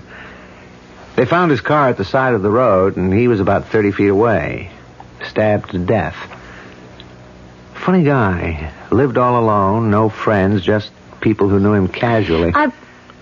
Well, after all this time, how can you expect to find the killer? Oh, I'll find the killer, whoever he is. At least that's what I keep telling myself.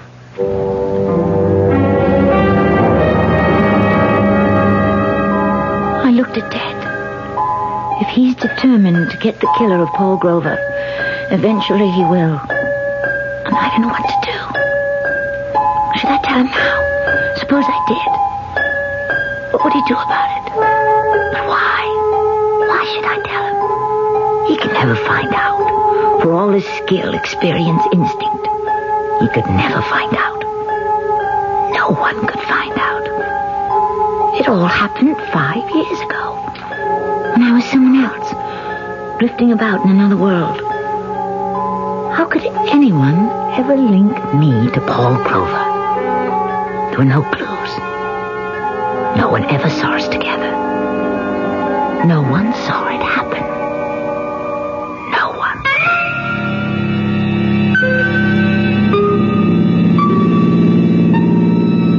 Thanks for picking me up, mister. Grover. Paul Grover. What are you doing out all alone this time of night? Oh, I just feel like walking, moving. You, one of them hippies? What's in a name? Talking about names. What's yours? Eleanor. Eleanor what? What does it matter? Okay. How'd you like some supper? That would be, welcome. I know a nice little place just off the state highway here. You're very kind, Mr. Grover. Very kind. Why are we stopping? Oh, well, I figured before supper we... We what? Well, let me put it this way. You want your supper, you gotta sing for it. Take your arm away. Hey, now listen. Don't you touch me. Who are you kidding? I know your kind. Hey, you come back here. Let go of me, let go. What are you fighting me for? A girl like you don't care, and I'm even willing to pay. Help! Scream all. Scream all you want. Who's gonna hear you? Okay, you asked for this.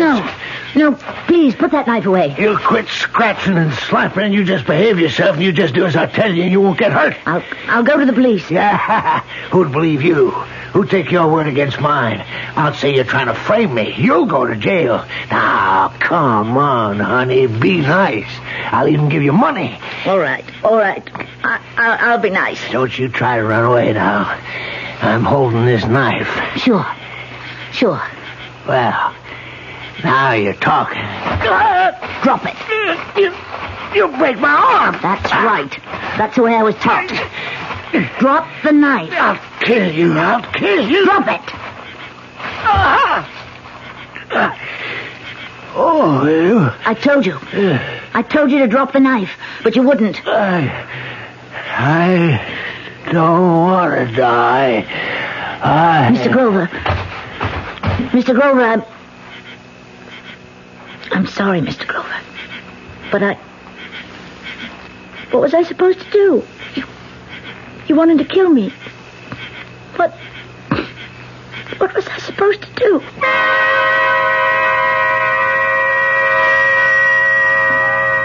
He was dead. The knife somehow had been turned against his own body. I just stood there. I remember now. I wondered why I didn't panic. But I was cool. I made sure to leave nothing behind me. Not in a car. Not anywhere around. There was no blood on my clothes. And so, I just walked away. I walked away into the night. And no one saw me. No one had seen me get into his car. No one saw me kill him. No one saw me leave. Nowhere does any shred or scrap of evidence exist to link Eleanor Daly. Now, Eleanor Hartley to Paul Grover. Well, she certainly told it the way it was. But is it true that there are really no clues? Perhaps there are no fingerprints or bloodstains, but how about other clues? Stronger clues. The clues that exist in the mind, the heart, the conscience. We may find a few of those when I return shortly with Act 2. Great taste in the morning. Kellogg's has that wholesome taste to get you up and grinning. This is Jerry Coffer for Kellogg's Special K. We've been having some fun in our television and radio commercials by using a ball and chain to symbolize the slight overweight problem common to so many of us. We point out that being a few pounds overweight is just a little more difficult for you. Climbing stairs, just walking around, even sitting down can feel, well, like you're wearing a ball and chain. In case you missed the message, it's this. If you really want to get rid of that extra weight, you really have to work at it by exercising and with sensible meals like the Special K breakfast. A 1-ounce bowl of Special K, America's favorite high-protein cereal, 4 ounces of skim milk, tomato juice, and coffee, less than 240 calories, nutritious, and by the way, delicious. So why not begin each day with a Special K breakfast and then keep up the good work? Special K can't help you lose weight all by itself, but it really is a good start. Hey, Ma, what's for dinner? ma'am, what you got? What's for dinner? Your ShopRite is featuring ShopRite or Shenandoah brand Grade A Rock Cornish hens. A real family treat at just 47 cents a pound. What's for breakfast? Listen to these ShopRite values. ShopRite Grade A large eggs, 59 cents a dozen. ShopRite sliced bacon, 1 pound package, 79 cents. ShopRite Grade AA butter, 1 pound brick, 69 cents. Crown Top white bread, 22-ounce loaves, 3 for $1. Save on every meal at ShopRite. She loves her family. She wants the best. She does all that she can do. She lets ShopRite do the rest. Hey, Ma, what's for dinner? ShopRite has the answer. The Talk of New York, WOR, your Mystery Theater station.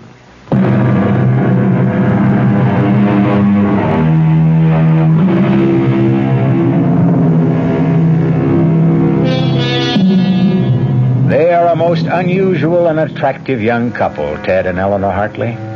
Ted is a brilliant detective on the city police force. Eleanor is so bright and sincere and articulate that a citizens committee has asked her to run for Congress. Eleanor is busy with her campaign. Ted is busy trying to track down a murderer. This sounds like two different stories, but actually, it's really one story, because the killer Tom is looking for happens to be Eleanor. No, don't. Let me go. I'll kill you, Mr. Grover. Kill you. Eleanor, darling. Eleanor, darling, wake up. What?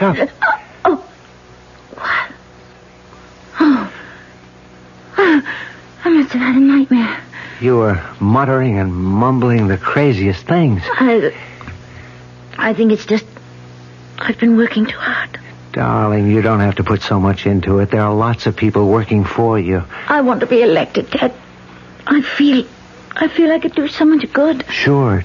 I feel I owe something. You owe something? What? I feel I have a debt. I have to make up for something. What? Oh, well, once I did someone an injury. Who? It was a long time ago. Yeah, but if it bothers you... This person had it coming. Then forget it. It's not that easy. Want to talk about it? No. Part of our bargain, remember? We'd never press each other for details about what happened before we met each other. Well, I'd say overall it's a good bargain, but... Tell me, did I bother you with this Grover case? Bother me? Yeah, your nightmare. You were mumbling, but you don't want to talk about it. No, I'll talk about it if you want. I remember reading... It was such a messy murder. I have to find the killer, no matter how long it takes. I'm scared, because I know Ted means it. He never quits. He'll stay with it forever. I don't know what to do, but how can I tell him? How can I confess? It was self-defense, but it'll be the end. Not just the end of my career, but the end between Ted and me.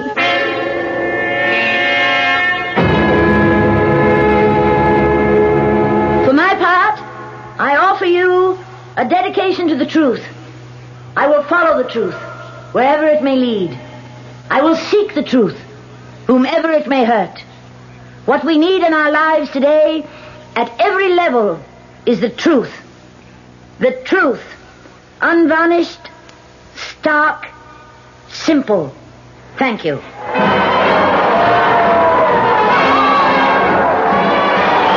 on, we have to go. Come on. How did it sound, Tom? We'll sneak down the back stairs. You're due on the south side in 15 minutes.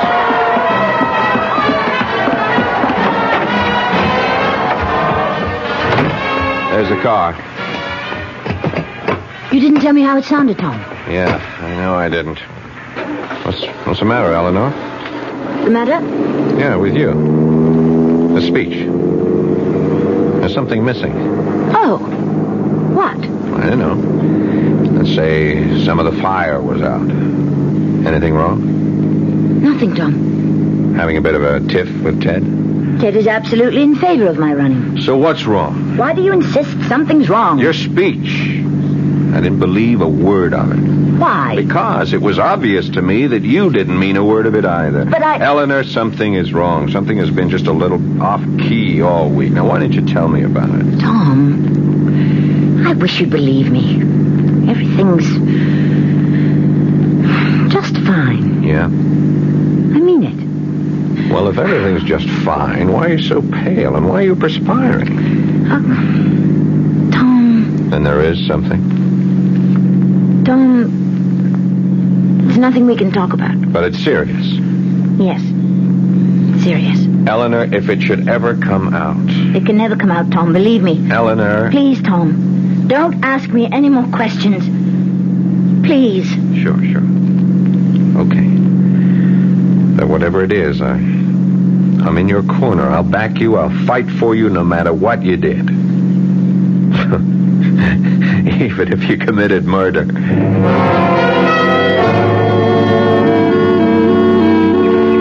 I can't believe we have a free afternoon. Not Ted. You've been busier than I have. Well, that's true. I'm the one who's been doing the neglecting. Guilty. I even got you out here on false pretenses. I'm working. Working? Mm-hmm. I said, let's park the car and go for a little walk in the country, but right here is the site. What site? The site of the murder. The Paul Grover murder. Right here, past this tree. Ted, Huh? What is it, darling? something about this place. What if you want to leave? No, after all, if you want me to help you. Right here, past this tree, is where he drove off the road. To, pick up a hitchhiker. No. I don't buy that story anymore. Why not? There was another car. Oh? There were tire marks about 50 feet south of here where another car pulled off the road. But, didn't the police know this 5 years ago? Oh, sure. It was in the report, but the police are like everyone else. We have a considerable body of knowledge, but we only use what seems relevant at the time. You think there was another car involved? That's right. Someone met him here and killed him. It has to be that way, because he was being set up. So you see, I've got some clues. I have those tire marks. They made a mold 5 years ago. And I've got this little button made of bone. It was clutched in Grover's hand. You take a look at it. I looked. There was a little button. A sleeve button. From a corduroy jacket. One of a host of buttons that adorned that jacket. The jacket I had worn that night. There were so many buttons. I never even noticed the one that was missing. That jacket. I still have it. I don't wear it often. But I still have it. It's in one of my closets. What you're saying is that if you can find the jacket it came from, you've got your killer. That's right. I've got him. Him? Well, it's from a man's type field jacket, very popular about 5 years ago, although lots of people wore them. I think you've got one like it back home. Anyhow, there was a fight. Grover was stabbed. The killer took the money. But I didn't... I didn't what? I didn't know that robbery was the motive. Wasn't it supposed to have been a secret agent thing? I figure a hired killer. But he was stupid enough to pick up some loose bills. That should hang him. Are you sure? You know what else I've got? I found a witness. There's a little restaurant a couple of miles down the state highway. Certainly, I don't mind telling you the story again. There was this young man who came in here that night.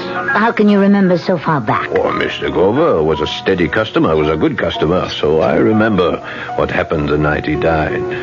Yes, he was a good customer, but he put ketchup on everything. Anyway, on that night, this young fellow, he comes in, he's wearing a corduroy jacket and denim pants. Why did you notice him? Well, you see, he ordered a steak, and then he pays with a $10 bill, and there's blood on the bill.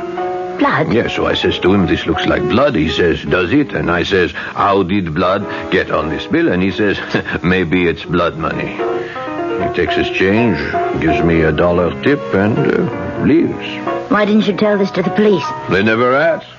Would you believe that this lieutenant here is the first policeman that's walked into my restaurant since it happened 5 years ago? And can you describe him, Hugo? I have never forgotten him. He was a big man, 6 foot tall, about 200 pounds. He had black hair, brown eyes, a big scar on the left side of his chin, and the tip of his left pinky finger was missing.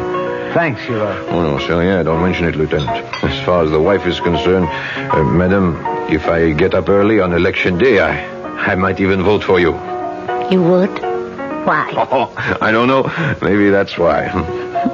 What? Well, you see, you tell the average politician that you're going to vote for him.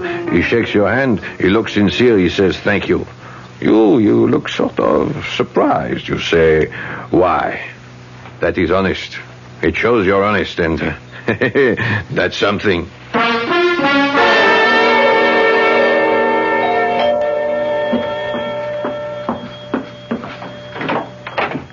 Hi, Eleanor. Come in, Tom. Got here as soon as I could. Something wrong? Nothing's wrong. Or maybe everything's wrong. Okay, Eleanor, spill it. I don't care what you have to tell me. I don't care how bad it is. Let's get it out of the way. You carry the thing around with you, Tom. You justify it. You say there was no help for it. It wasn't your fault. Why should you pay for it? But it doesn't let you alone.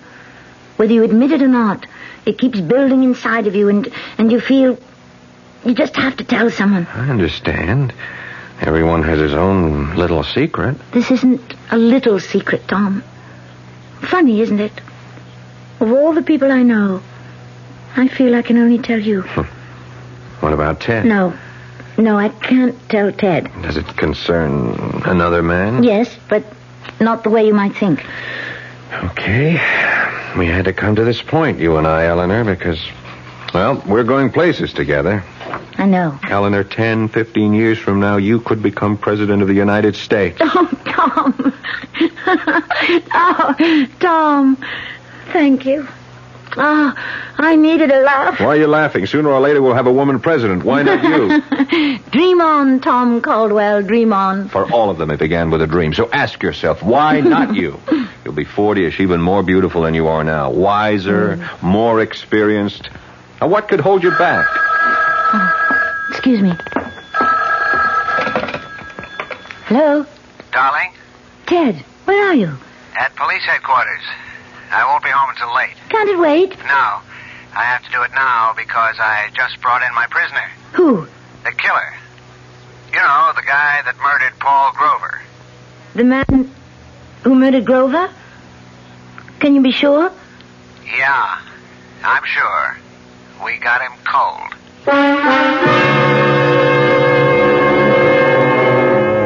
Is it possible? Can two people have murdered Paul Grover? We know of one, but who is the other? Can there be another? Maybe it's possible to murder a man twice. We will deal with a number of interesting possibilities when I return shortly with Act 3. Oh, sure. You can talk about good-tasting diet drinks, but I know. I'm Goldilocks, and here at my taste-testing laboratory, I taste-test them all. And nobody's been drinking my diet drinks until I tested sugar-free Diet 7-Up. And then, kabloomy! Every bear wanted some. Diet 7-Up is fresh, natural, delicious. Sugar-free Diet 7-Up. This one's just right. Hello, Amco. My automatic transmission just got automaticing. I was wondering, do you service Chevrolets? Do we service those sensational Chevrolets? Ma'am, Amco has serviced over 3 million automatic transmissions of all kinds. Nearly 900,000 Chevrolets alone. Ooh. Do we service Chevrolets? George, pitch pipe, please. Chevy Nova and Impala and the Bel Air and Camaro and the Chevy too. Oh, my. Yep, we know 'em. Every Chevrolet automatic make and model on the road today, from the oldest Biscayne to a bright, spanky Caprice. By the way, what sort of Chevy did you say you had? A Chevy Mustang. Well, no matter. Nobody knows your automatic transmission better than AMCO. AA MCO. There are over 500 AMCO centers coast to coast. Consult your yellow pages for the AMCO center near you. AA MCO. AMCO.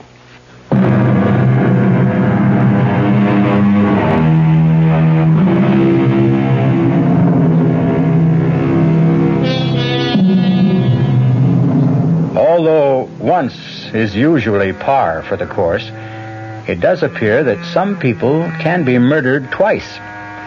5 years ago, Eleanor Hartley was forced to kill a man in self-defense. And now it develops that the police have evidence against another killer. And Eleanor Hartley, whose horizons are unlimited, now has to make a crucial decision. Everything all right with Ted? Yes. Just fine. They got the killer. Killer?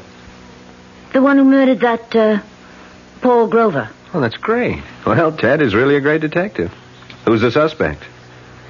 I didn't ask. It'll probably be in the news. Okay, Eleanor, I'm waiting. Tom, I don't want to lose everything. Why should I lose everything? You won't lose anything. Don't say that. Is it that bad? Yes. Well, it'll have to come out. No, it won't. Eleanor, Big Jim is out to get you. He'll stop at nothing. Whatever it is, believe me, sooner or later he'll uncover. No, he can't. No one can. Only I know. Eleanor, there is no way out except the truth. You're wrong, Tom. There's another way out. And it turned up for me tonight. So, the problem is solved. It's settled. It no longer exists. Eleanor, No, Tom. I've pulled myself together. I realize the stakes I'm playing for. It simply will not bother me anymore. You say that so easily. It's a matter of alternatives. What will be best for everyone in the long run? Well, I don't know what it is, but I sure hope you can live with it. I've lived with it for 5 years. I can live with it forever. I'll have to.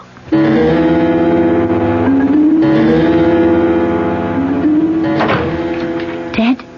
Oh, I'm sorry. I woke you. Did you think I could fall asleep? Tell me everything. Who is he? Vince Perry. Very bad boy. He's had quite a career. 5 or 6 years ago, he was just a punk. Now he was on his way to being number one in narcotics in this town. But, you've got him for murder. How did you? Well, after all, 5 years ago, the police couldn't get anywhere. Well, I had one break. That little restaurant. I guess the detectives never went there last time. It is an out-of-the-way place, but... But why didn't Hugo come forward? Hugo represents a large group of people. Guys like Hugo simply don't volunteer.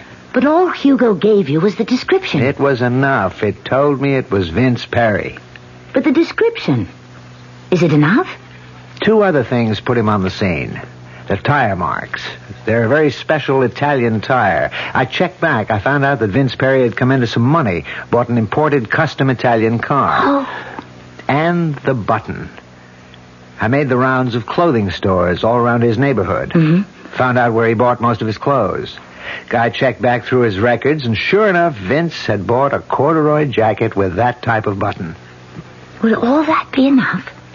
The description, the button, the cast the cops took of the tires 5 years ago. Plus, well, I shouldn't say that. What? Plus the fact he looks like a killer. Has a bad reputation.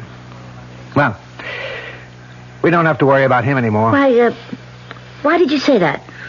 Who was worrying about him? Well, I'm sorry. Did I say something wrong? Let me just swallow this. Hey, wait a minute. What's with the pills? I need something to help me sleep. But you never took pills before. I've never been under this kind of pressure before. Well, why should you be under pressure? You don't understand politics. I thought the idea was just for you to get up and tell the truth. It's more complicated. Because you make it more complicated. Well, you don't know what a strain We're fighting. Hurst himself. Do I have to meet him? He's really a very nice guy. He's a thief. Oh, and this morning I've arranged for you to visit Vince Perry. Vince Perry? Yeah, in his cell. Why would I... Calm down. How could you even suggest... Look at it this way. You have to do me a favor because I have to do Charlie Colligan a favor. Who's Charlie Colligan? Who? Your worthy opponent, Big Jim Parkhurst himself. Do I have to meet him? He's really a very nice guy. He's a thief. Oh, and this morning I've arranged for you to visit Vince Perry. Vince Perry? Yeah, in his cell. Why would I... Calm down. How could you even suggest... Look at it this way. You have to do me a favor because I have to do Charlie Colligan a favor. Who's Charlie Colligan? He'll deliver the vote for you in the 4th Ward. This is the kind of politics that I intend to fight. No, my dear, these are the kind of politics that I shield you from. Vince Perry just wants to see you. Why? Well, it'll be a very private meeting. Nobody will even know you were there. Why? Colligan owes him a favor. Do you mean to tell me that if I refuse to see this gangster, I can lose the 4th Ward? It's not that simple, that open and shut. But elections have been lost by 1 vote. Well, let's get it over with.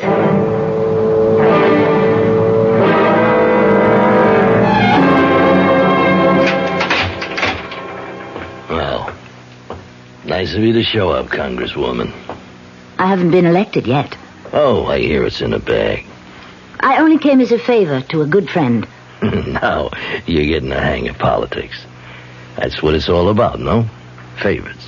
I agreed to come to your cell on 2 conditions. A, it would be kept secret. B, I would do nothing that's foreign to my principles. Okay.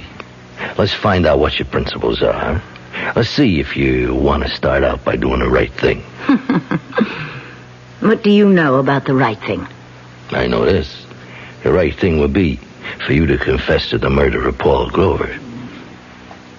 What did you say? Come on, you know what I said. You know why I said it? You killed Paul Grover. I seen you do it. That's a lie. Here's the way it was. Now I get the contract to knock him off. I followed him in my car. I figured I'd bag him after he came out of that restaurant. But first he stops and picks you up. Then, after a couple of minutes, he stops again. So I stopped. I heard it all. I seen it all. I let you go. Why not, huh? You did my job for me. And I never forgot what you looked like. You can't prove a word of it. I'm in the spot you were in when he tried to attack you. Now, nobody would have believed you then. Nobody would believe me now. What do you expect me to do?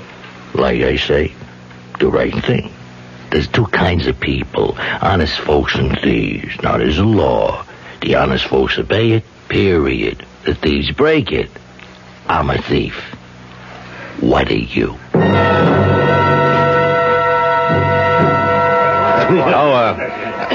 Eleanor, I don't think you two have ever met. I'd like to present you to your opponent, Congressman Jim Parkhurst. How do you do? Well, so you're Eleanor Hartley. Well, now I know why I'm going to lose. You're even prettier in person. I think I'll leave you two to chat. Excuse me. Are you already conceding, Congressman? Oh, sure. My time's run out. Really? But you're running a very aggressive campaign. Well, you kill a snake, the body can still wiggle. No, dear, I've had it. The voters are wise to me. You know, I always thought you were an ogre, and you are, but a very charming ogre. Eleanor, let me give you a word of advice. Advice? Best in the world, because it's advice I never followed myself. Now, when I became aware of you for the first time, you broke my heart. How? I saw you as I was, 30 years ago, filled with spirit, sincerity, a desire to find the truth and work for it. Really? Yeah, sounds strange coming from me, doesn't it? Well, just remember, it doesn't happen all at once. You wake up one day and, well, yes, you're a crook. You're dishonest. You betray your constituents. Now, you're not really that bad. My dear, I'm worse. It starts with the first lie, the first deal. That's when you swallow that first tiny drop of poison. Remember that. Have you tasted yours yet? No. Don't answer. Just think about it. Thank you, Congressman. Thank you. Well, I know you'll have a highly successful career because you're a very honest little lady. You might even become president. Good luck. Well, what did you think of Big Jim? Tom, I want to do something, but I need your advice. I want to make a statement. It's something that is true, but it would end my career. Then why make it? Because it's the right thing to do.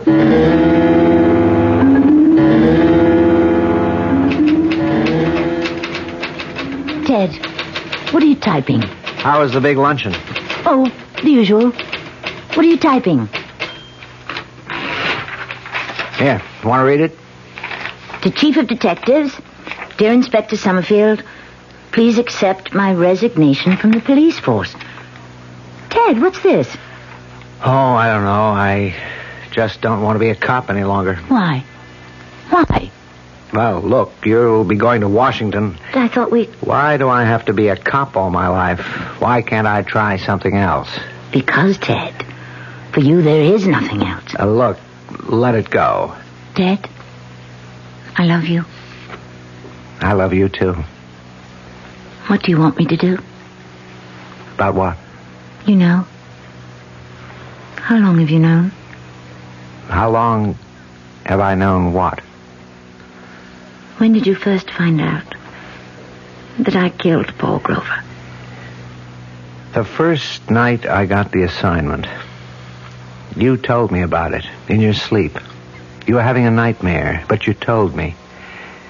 And every night since then, in your sleep, you kept telling me. The button's missing from your jacket in the closet. Why didn't you arrest me? How could I? Why should I? Besides, this is the perfect setup for Vince Perry. He's a rat. We're better off without him. Yes. And Paul Grover would have been killed by him an hour later. Why should your life be ruined? It's better this way. We need you more than Vince Perry. And it was self-defense anyhow. Then why do you want to resign from the force? Because I just made my first deal. I've taken the first drop of poison. Someone else said that to me earlier. I'll stop now before I become the kind of cop I have no use for. Hey, what are you doing? You can't resign, Ted. You're going to make an arrest. No, I won't. I can't. You can. You must. I've taken the first drop, too. And I can't live with it either. Please, Ted. But it'll be the end. No, Ted. It won't. You'll see. It'll be the beginning.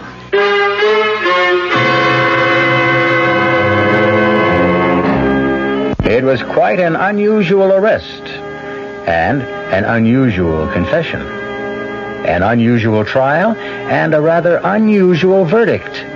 Not guilty. It would be nice to be able to say that she was elected, but no, there is a limit to the unusual. A pity. I'll be back shortly. Hi, Ms. Goldilocks here. Professionally taste-testing diet drinks can be very difficult, but I've just had to bear with it. Then I found sugar-free Diet 7-Up. It doesn't taste like other diet drinks. It's fresh, light, natural, delicious. Sugar-free Diet 7-Up tastes so good that I've taste-tested it hundreds of times, and each time I've given it my seal of approval. Yes, this one's just right.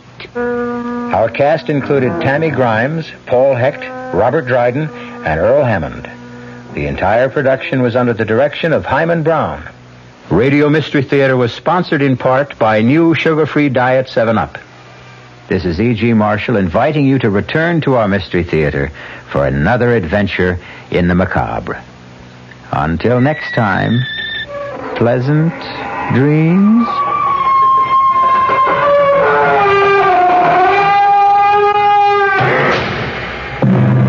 The WOR Mystery Theater was brought to you by ShopRite Supermarkets, where you get a lot more for a little less, and by Suburban Savings with offices throughout North Jersey. The preceding Mystery Theater program was furnished by the CBS Radio Network.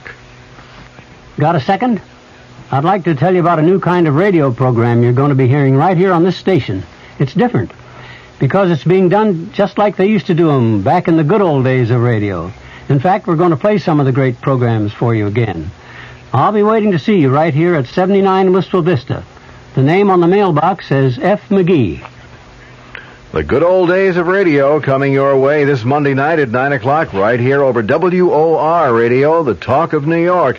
Be sure to tune in. I'm Fulton Lewis in the Mutual Broadcasting System studios in Washington, D.C. Now, my commentary. The House Judiciary Committee opened its historic hearing of evidence on the possible impeachment of President Nixon today, and almost immediately it voted to receive the complex and controversial data in closed session. The committee met in public session for only 25 minutes before voting 31-6 to move into executive session, joined only by its staff and lawyers for President Nixon himself. Committee Chairman Peter Rodino, the New Jersey Democrat, promised that the 38-member committee would meet, in his words, our high constitutional responsibility in weighing a mass of evidence on whether the president was involved in the Watergate affair and its cover-up. The ranking Republican member of the committee, Representative Edward Hutchinson of Michigan, used the occasion to define his own view of an impeachable offense, which he said must be a violation of criminal law. That is a much stricter standard than other committee members have called for. It is also stricter than that reached in a brief prepared by the committee staff. That brief holds that serious misconduct short of a criminal violation can be impeachable if it subverts the constitution of government processes. In the meantime, Representative John Anderson, the chairman of the House Republican Conference Committee, said today that the country would probably benefit if President Nixon resigned. He predicted his impeachment if Mr. Nixon does not step aside voluntarily. The Illinois Republican gave his views to newsmen shortly after House Republican leader John Rhodes of Arizona said that the president, in Rhodes' words, ought to consider resignation as a possible option if erosion of public confidence bars him from effectively carrying out his duties. Anderson said that he and other Republican congressional leaders have considered going to the president and actually asking him to resign, but he said they have decided to wait until after a House vote on impeachment. Congressman Rhodes, when asked if the Republican leaders might personally press upon the president a suggestion that he quit, seemed to choose his words very carefully as he replied, "I know of no definite plans at this time." Vice President Gerald Ford said today that the Watergate issue has caused a loss of confidence in the federal government, which he said has reached crisis proportions. He added, "The time has come for persons in political life to face the truth and speak the truth. The time has come for persons in political life to avoid the pragmatic dodge which seeks to obscure the truth." Discussing the president's release of the edited transcripts of White House conversations, Ford said, "I believe those documents, painful as they may be, but I believe they will help establish the truth." Ford's schedule included 4 speeches in the state of Chicago and in downstate Illinois today. It's been more than a week now since the president played what one top White House aide termed his highest trump card in the continuing Watergate drama.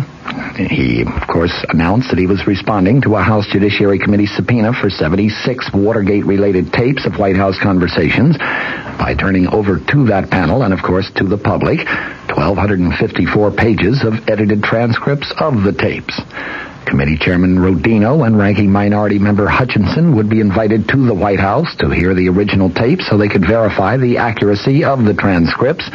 As you recall, a tremendous nationwide fanfare accompanied the president's announcement, White House officials declaring that, in their words, the president has made available to the public and to the Judiciary Committee what he believes is the full Watergate story. With that, Presidential Attorney James St. Clair stated flatly that no further Watergate tapes would be handed over either to the Judiciary Committee or to Special Federal Prosecutor Leon Jaworski.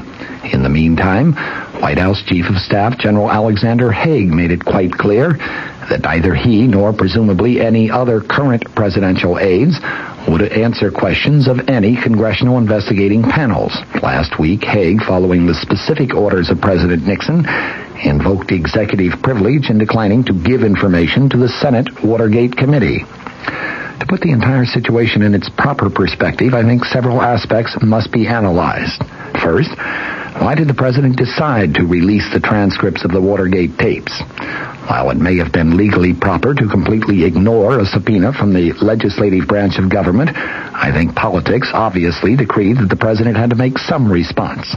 His chief advisor suggested, and he agreed, that his own best defense would be a strong offense by releasing the transcripts not only to the House Judiciary Committee but to the entire nation. He would be kicking off a new public relations campaign, one that would be aimed at portraying the president as having nothing to hide, being completely candid about the facts in the Watergate case, and being almost completely cooperative with the congressional panel which is now investigating Watergate in connection with the possible impeachment of the president. Despite assertions of Nixon loyalists, those controversial transcripts do not prove the president's innocence. The important thing to remember, though, is that neither do they prove his guilt. The picture they paint is one of complete confusion, one that is, of course, open to widely varied interpretations, and that, in essence, is all the White House feels is necessary in order to at least temporarily, perhaps permanently, sidetrack the impeachment proceedings. Without further clear-cut evidence of any wrongdoing on Mr. Nixon's part, no fair jury, including the Congress, could possibly find him guilty. The tape transcripts, in and of themselves, do create reasonable doubt as to the president's guilt, and that, of course, is all that is necessary for acquittal under the American system of justice. In this respect, the decision to release the transcripts was probably a very wise decision. What do those transcripts reveal? Well, when read in their entirety, they do not substantiate the president's claim of May 22nd of 1973 that he had undertaken, in his words, an intensive effort of my own to get the facts and to get the facts out. Conversations covered by the transcripts seem more like script writing sessions, a very careful coordination between the president and his chief advisors, Ehrlichman and Haldeman, regarding a plan of action regarding the Watergate case. There is nothing conclusive indicating that they were concocting some plan of action to protect administration insiders who might have been involved in the break-in of June 17, 1972 at the Democratic Party national headquarters. There is nothing conclusive indicating that they were trying to cover up the facts in the Watergate case. Admittedly, there are very, very strong suggestions along those lines, however, and perhaps that aspect of the transcripts has dismayed and disappointed some of the president's principal defenders to date, including Senate Republican leader Hugh Scott and House Republican leader John Rhodes. Even former Nixon troubleshooter, now a columnist, Clark Mollenhoff, was prompted to comment today, quote, "Throughout his administration, he has given the impression of thorough, systematic studies of facts and law, but when Nixon-edited transcripts were published, we find no systematic effort to discover all facts of the Watergate burglary of June 17th. Instead, we find crafty, dishonest efforts to learn what the United States Attorney's Office and the FBI might develop from sources that could not be controlled or coerced into a preconceived scenario. Mr. Nixon made no systematic effort to consult the criminal law experts or the constitutional law experts to determine what the president should do in carrying out his responsibility that the laws be faithfully executed. Instead, we find President Nixon fumbling with only a superficial understanding of the law of evidence and incredible insensitivity to the problems of obstruction of justice." Perhaps the most damaging of the transcripts involves an exchange of March 21st, 1973, after John Dean had told the president of Dean's possible involvement in the crime of obstruction of justice. The president speaks first, talking about your obstruction of justice, though I don't see it. Dean replied, "Well, I have been a conduit for information on taking care of people out there who are guilty of crimes." The president, "Oh, you mean like the blackmailers?" Dean, "The blackmailers, right." The president, "Well, I wonder if that can't be. I wonder if that doesn't. Let me put it frankly, I wonder if that blackmail doesn't have to be continued. Let me put it this way. Let us suppose that you get the $1 million and you get the proper way to handle it. You could hold that side." Dean agreed. The president then asserted, "It would seem to me that that would be worthwhile." Dean commented, "Well, that's one problem."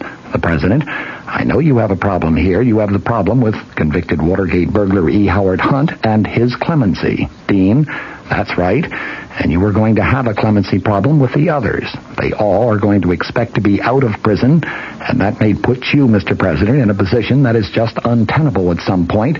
You know, the Watergate hearing's just over, Hunt now demanding clemency, or he's going to blow. And politically impossible for you to do it. You know, President, that's right.